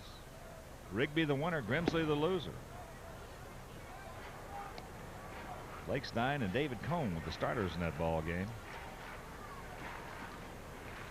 Minnesota trailing Baltimore 3-0, top of the 4th at Oriole Park. It's Perkins for the Twinkies and Johnson for the Birds.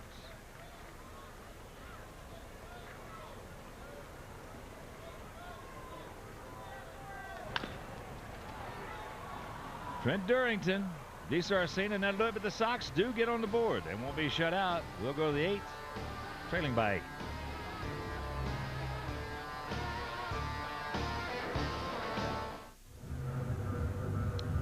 All right, now let's check out our Toyota game summary. There you see 9-11-1 for the Halos, 1-4-2 for the Sox. Molina's first career homer.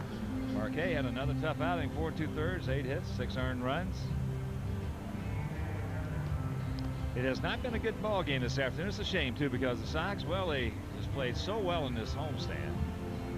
Took the first sweep from the Halos in this 4-game set. In the opening 4-game set against the Texas Rangers, they swept the doubleheader. Took game 3 and then lost game 4. But if you can do that all the time, not too shabby. That's not too shabby, winning 3 out of 4. I got creamed, of course, in that 4th game against the Texas Rangers. Here's Jesus Pena's numbers. No record, no ERA. 5 games, that's good. 182 is what they're hitting against them. 2 hits in 3 innings, 3 walks, same number of strikeouts. Top of the order for the Angels, Durrington, Anderson, and Salmon. First pitch, fastball, strike.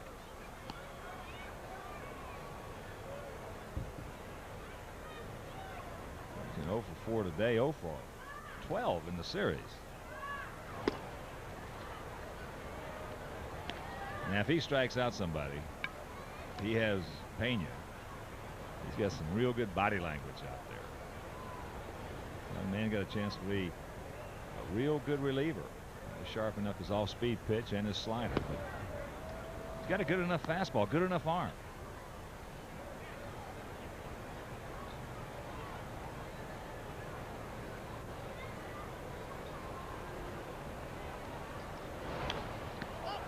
Pops him up right side. Fordyce coming over. And stay with it, Brooke. He does. Thank you very much. Nice catch. 1 out.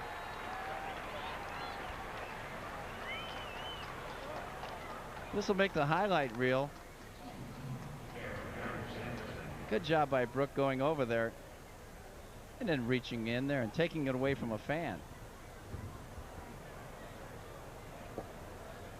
Garrett Anderson, 1 for 4, had an infield single back in the 3rd.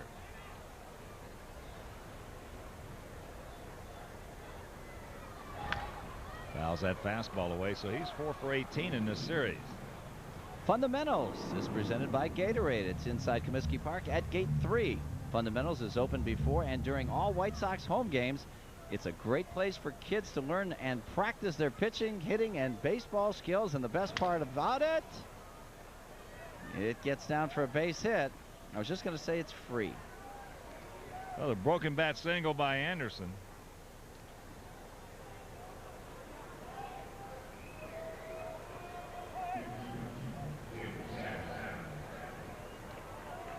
Made a pretty good pitch and shattered his bat. Here's Tim Salmon. 1 for 2, a strikeout, a couple of walks. Duck snort double in the 6th, and he scored a pair.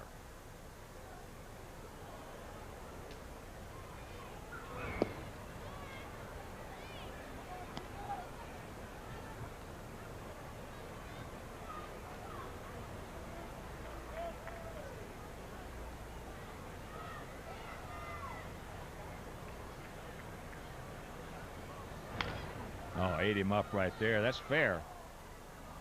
Fair ball. Well, Norton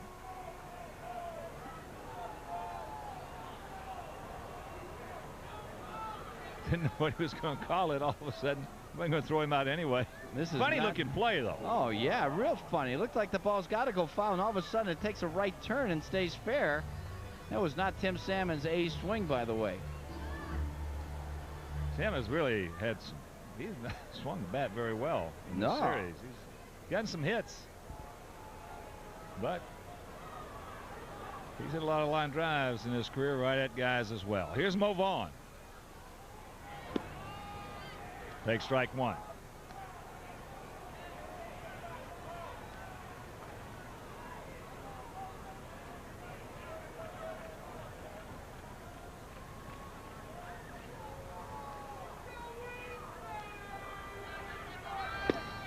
Take strike 2.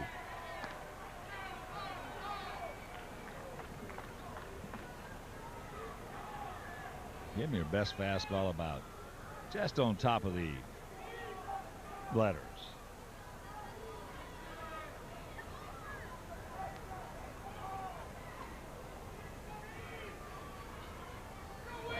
There it is.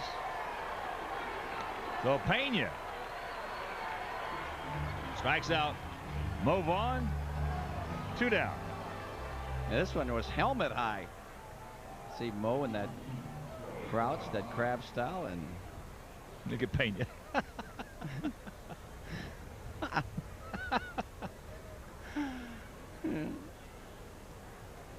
Jesus with he's fun to watch. Troy Glaus, 2 for 3. Takes a strike. Glaus flied to left, homered, walked, singled. Scored twice. 9-13-1 for Anaheim. 1-4-2 for the Sox.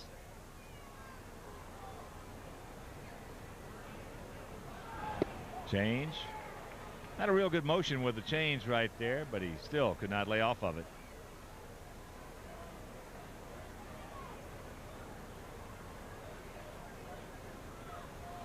One thing about watching Pena this spring, every time that catcher wanted the ball in, he got it in there. He might miss in there deep, but he got it in there. That's just off the outside corner.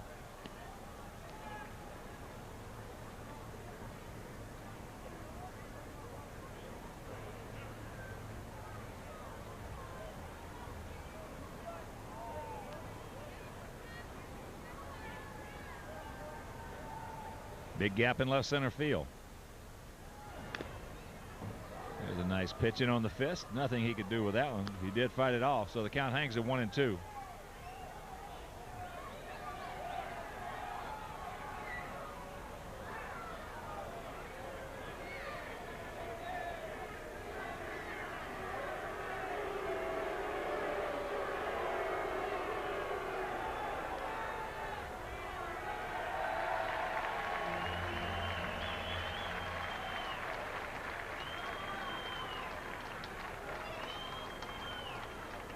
Come on, Jesus. Bring him up. He's gone.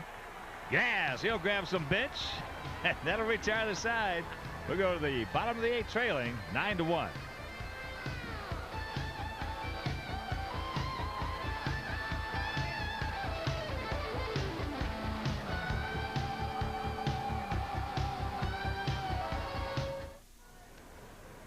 That's the story as you peruse our WGN Sports Tale of the Tape.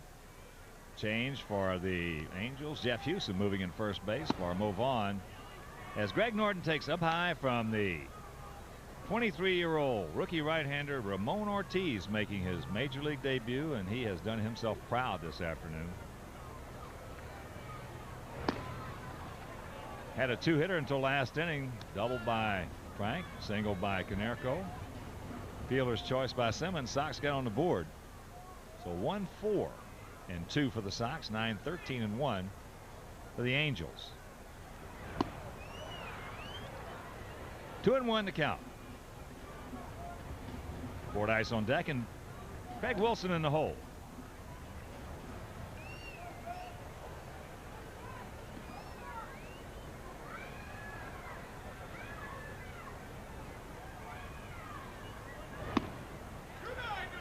Three and one.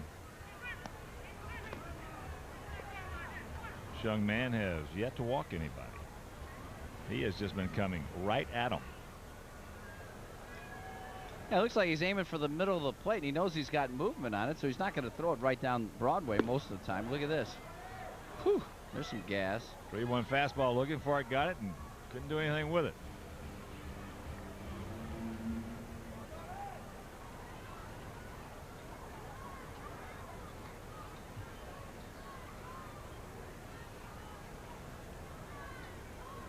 Well, he's got to have some decent movement up there. The way our hitters have approached with their swings. As there's his first walk of the game.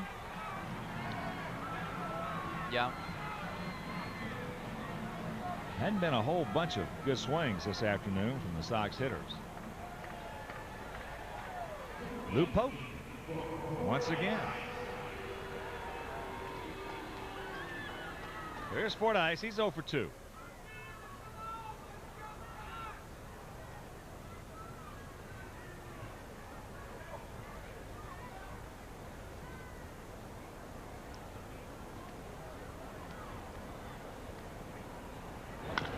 Chopper, one hopper. Glaus should be. Back him up. Round the horn, 5 to 4 to 3. Second double play turned by the Angels this afternoon, and quickly 2 gone.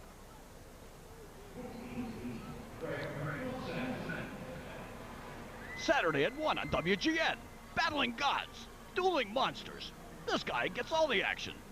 Don't miss Hercules. Saturday at 1 on WGN. That's right, Hercules. Everybody talks like this. It's Greg Wilson. Takes a strike. I want to send out a big White Sox hello and happy birthday to Tyson Wood. Down in Orlando, Florida. Big Sox fan watching in this afternoon with his family. Don and Bridget, his parents. Ashley, his sister. Brandon, his brother. Happy birthday, Tyson Wood. 11 years old this afternoon, this morning, and this evening. Checks it up. He did not go.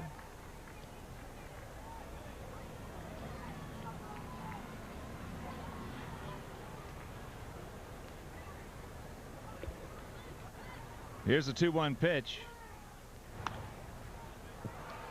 Yeah, that fastball has just been getting up there on our hitters. He's either real sneaky because of the release, or they're just not picking it up off of him. It looks like it's probably because he's sneaky. It looks like he gives you a pretty good look at it. He's got a little bit of that Pedro action, that arm action, that same angle.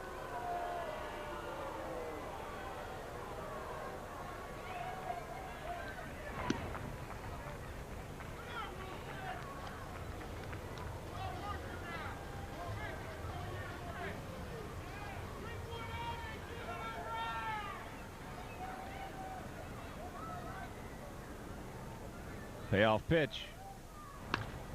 Into center field. Jim Edmonds. And that'll do it. We'll go to the ninth, trailing by a bunch.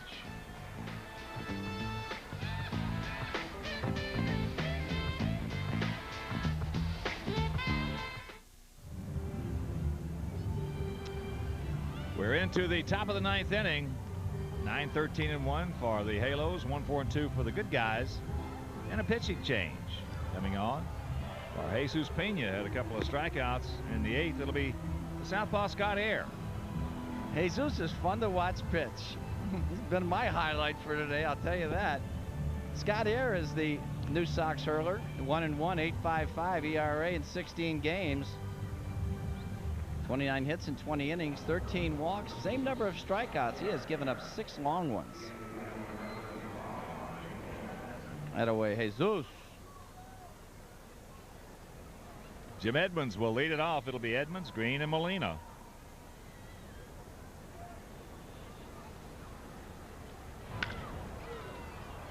That is slicing foul.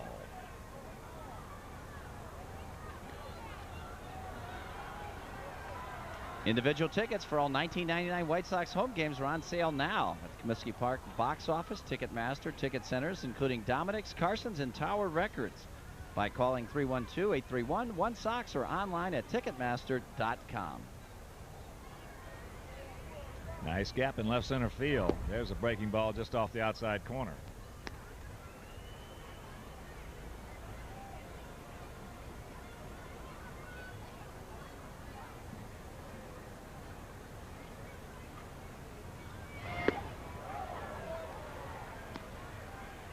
Scott Air on top, 1-2.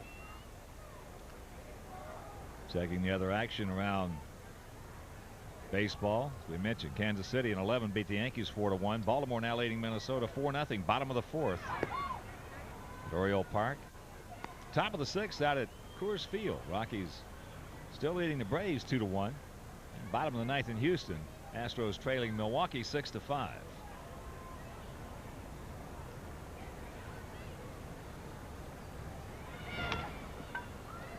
One's got to hurry.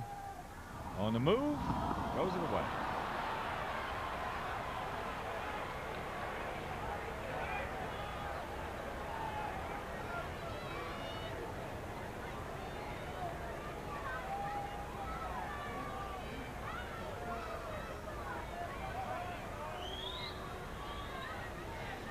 This is not a good throw.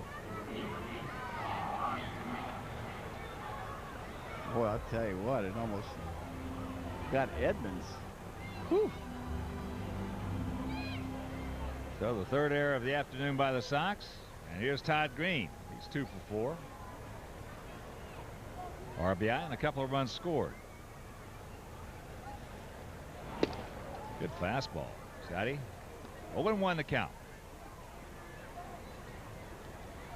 That stuff happens, you know.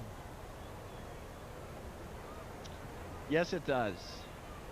Today is one of those happenings of stuff.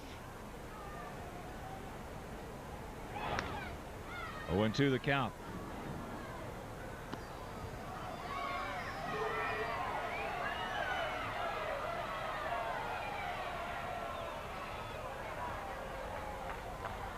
We mentioned tomorrow night, our next game coming your way right here over WGN Sports. John Snyder against Sidney Ponson. Saturday, Mike Sorotka against Doug Linton. We'll have that game for you right here over WGN. And finale of that 3-game set against the Orioles. Jamie Navarro against Mike Mussina. Well, the Sox going against a team too. The Orioles, 53-66, 13 games under 500. Well, they have a chance to win this afternoon against Minnesota. And then we head to Tampa Bay, so the two bottom teams in the AL East. Hopefully the Sox will be able to have a good road trip. Get closer to that 500 mark on the season.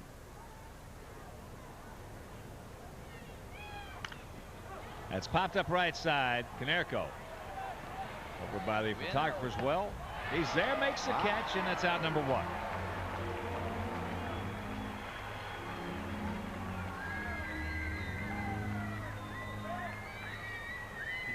Well, we're running up against 2 good pitchers in Baltimore.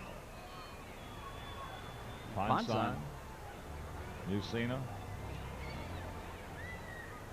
That's true. Yeah, Ponson is 11-8 on the year. He's lost a few tough ball games. Yeah, no, he's a good one.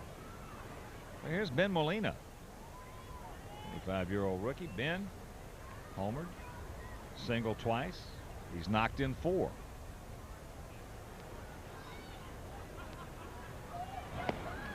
And he's really looked good behind the plate. You mentioned the other night against Steve Sparks, you didn't even notice it. There wasn't one pass ball. I don't think one pitch got by him, even on a wild pitch. Blocked everything. And he's got a pretty good arm, so Molina picking up his first major league homer today. And we talked about soft hands earlier. Darren Jackson playing him perfectly. As he's there, makes the catch. Jim Edmonds tags, goes into third. 2 gone. Well, if you got a son out there, high school or college, got a chance to maybe be a catcher, put him behind the plate. 2 quickest ways to get to the big leagues are catching and pitching. Yep.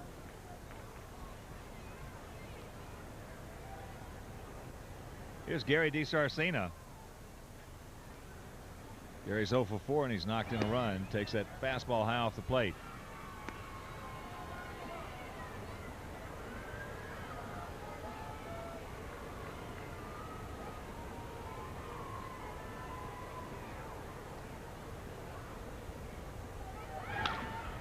That's into left field. Carlos Lee's got the bead. He's got the ball. And that'll retire the side. So nothing across. There was an error. 1 left. We'll go to the bottom of the 9th. 9-1 Anaheim.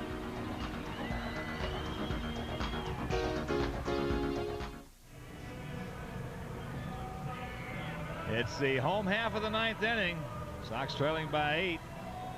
It'll be Caruso, Thomas, and Parquet, but they will not be facing Ramon Ortiz. Yay. 23-year-old rookie right-hander making his major league debut will depart. He goes 8 innings, giving up 1 run on 4 hits, 1 walk, had 3 strikeouts, and what a terrific effort by Ramon Ortiz. He gives way to 28-year-old right-hander out of Evergreen Park.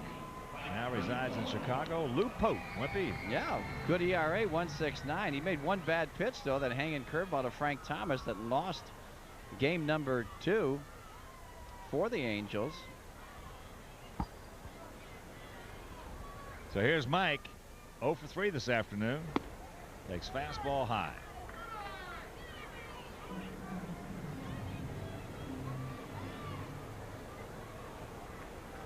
Mike has popped up to left, lined hard to short, and he's grounded to second. There's a strike.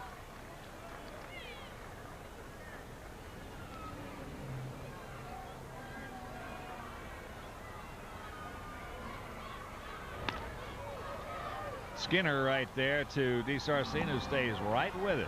Houston, well, the lead man is retired. The Majestic Athletic Jersey Shop is located on the upper deck concourse behind home plate. It's open during all White Sox home games and for a wide variety of team jerseys, including the latest in White Sox gears. Visit the Majestic Athletic Jersey Shop. So here's Big Frank, 1 for 3, a double, and he has scored. The only Sox tally. Takes that fastball for a strike.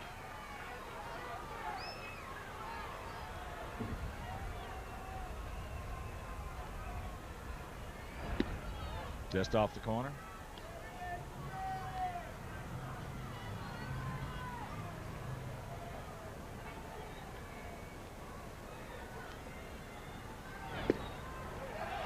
Strike on the outside corner.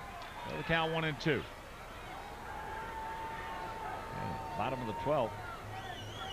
Go through that curveball. The Big Frank got it up and he just smacked it in the left, knocking Ray Durham home. And now he's going to go back through the middle for a single. The Big Frank 2 for 2 against Lou Pote.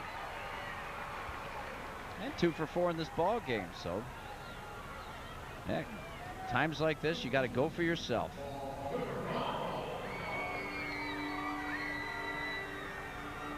So here's Konerko.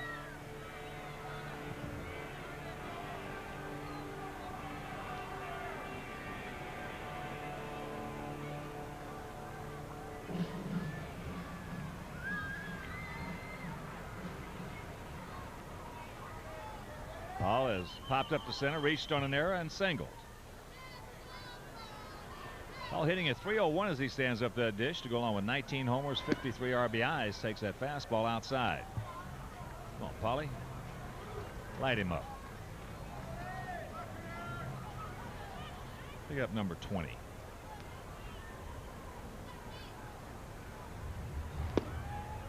There's a fastball strike. You know, the one thing about this next road trip, a couple of good hitters parkside. Camden Yards and the Tropicana. No, they're great hitters. Wow. Especially Tropicana. You'd take that over Camden? Tropicana Field? Yeah. Oh, yeah. Man. Oh, yeah. Day in and day out for 82 games, 81 games. Dadgum right. You don't have any wind elements there. No, you don't. You don't have any no heat. cold elements. Yeah, that's true. Well, you got that hard artificial surface to get hits on. Ball really jumps. No, both places are great to hit. Oh, yeah. I guess a nifty outside corner. Low 2-2.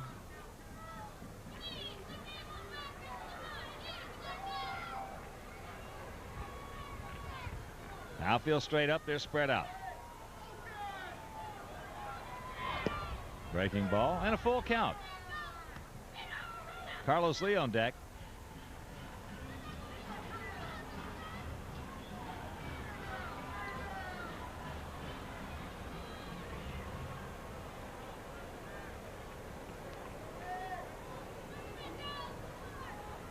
Lou Pote, primarily a two-seamer. as he chases ball 4. We'll see Konerko do that very often. So there's 2 out here in the bottom of the 9th inning. Yeah, he was guessing strike right there. Guessing strike with the fastball.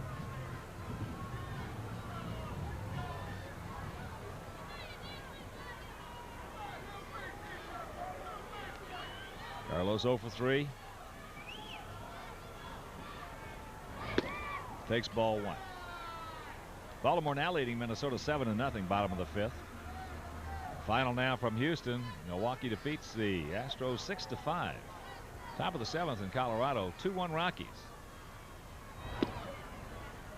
As the count moves to 2-0.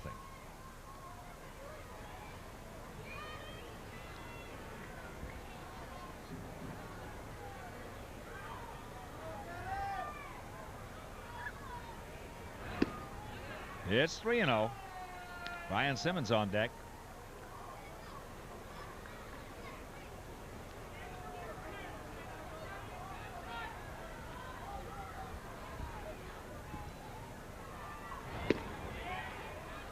So, base on balls. 2 on 2 out. And here comes Brian. Brian is single, struck out. Got it into a fielder's choice. That knocked in Frank Thomas back in the 7th inning.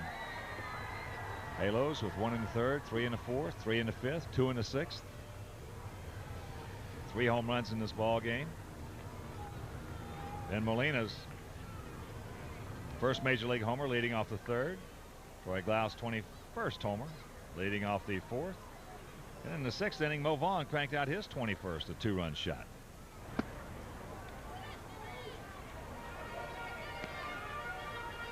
There's ball 1.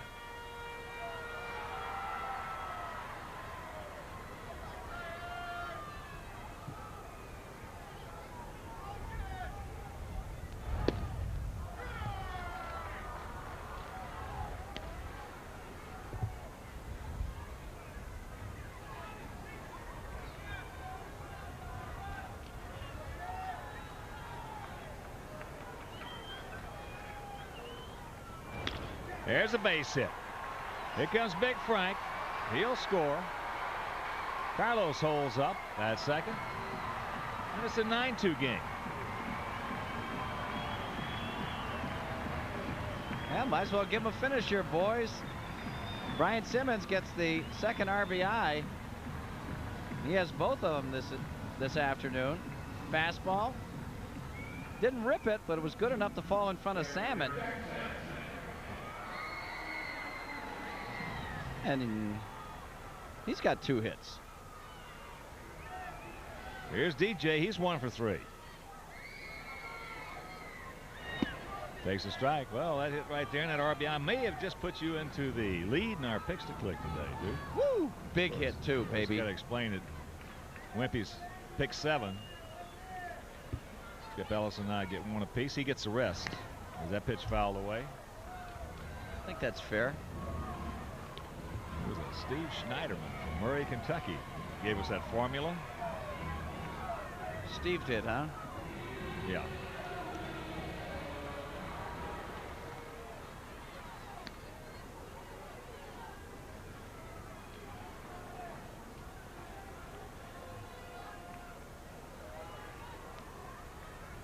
Sox down to their last bullet. No balls, 2 strikes.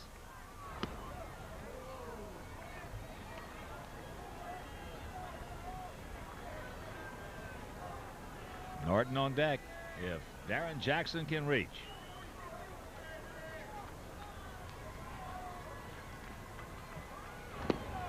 He can't, and this ball game is over. So the Sox tried to sweep the Texas Rangers. They won the first 3. They tried to sweep the Anaheim Angels. They won the first 3. Couldn't do it, but the Sox lose this ball game 9-2. Had a terrific homestand at 6-2. And Wimpy and I'll be back to wrap it up.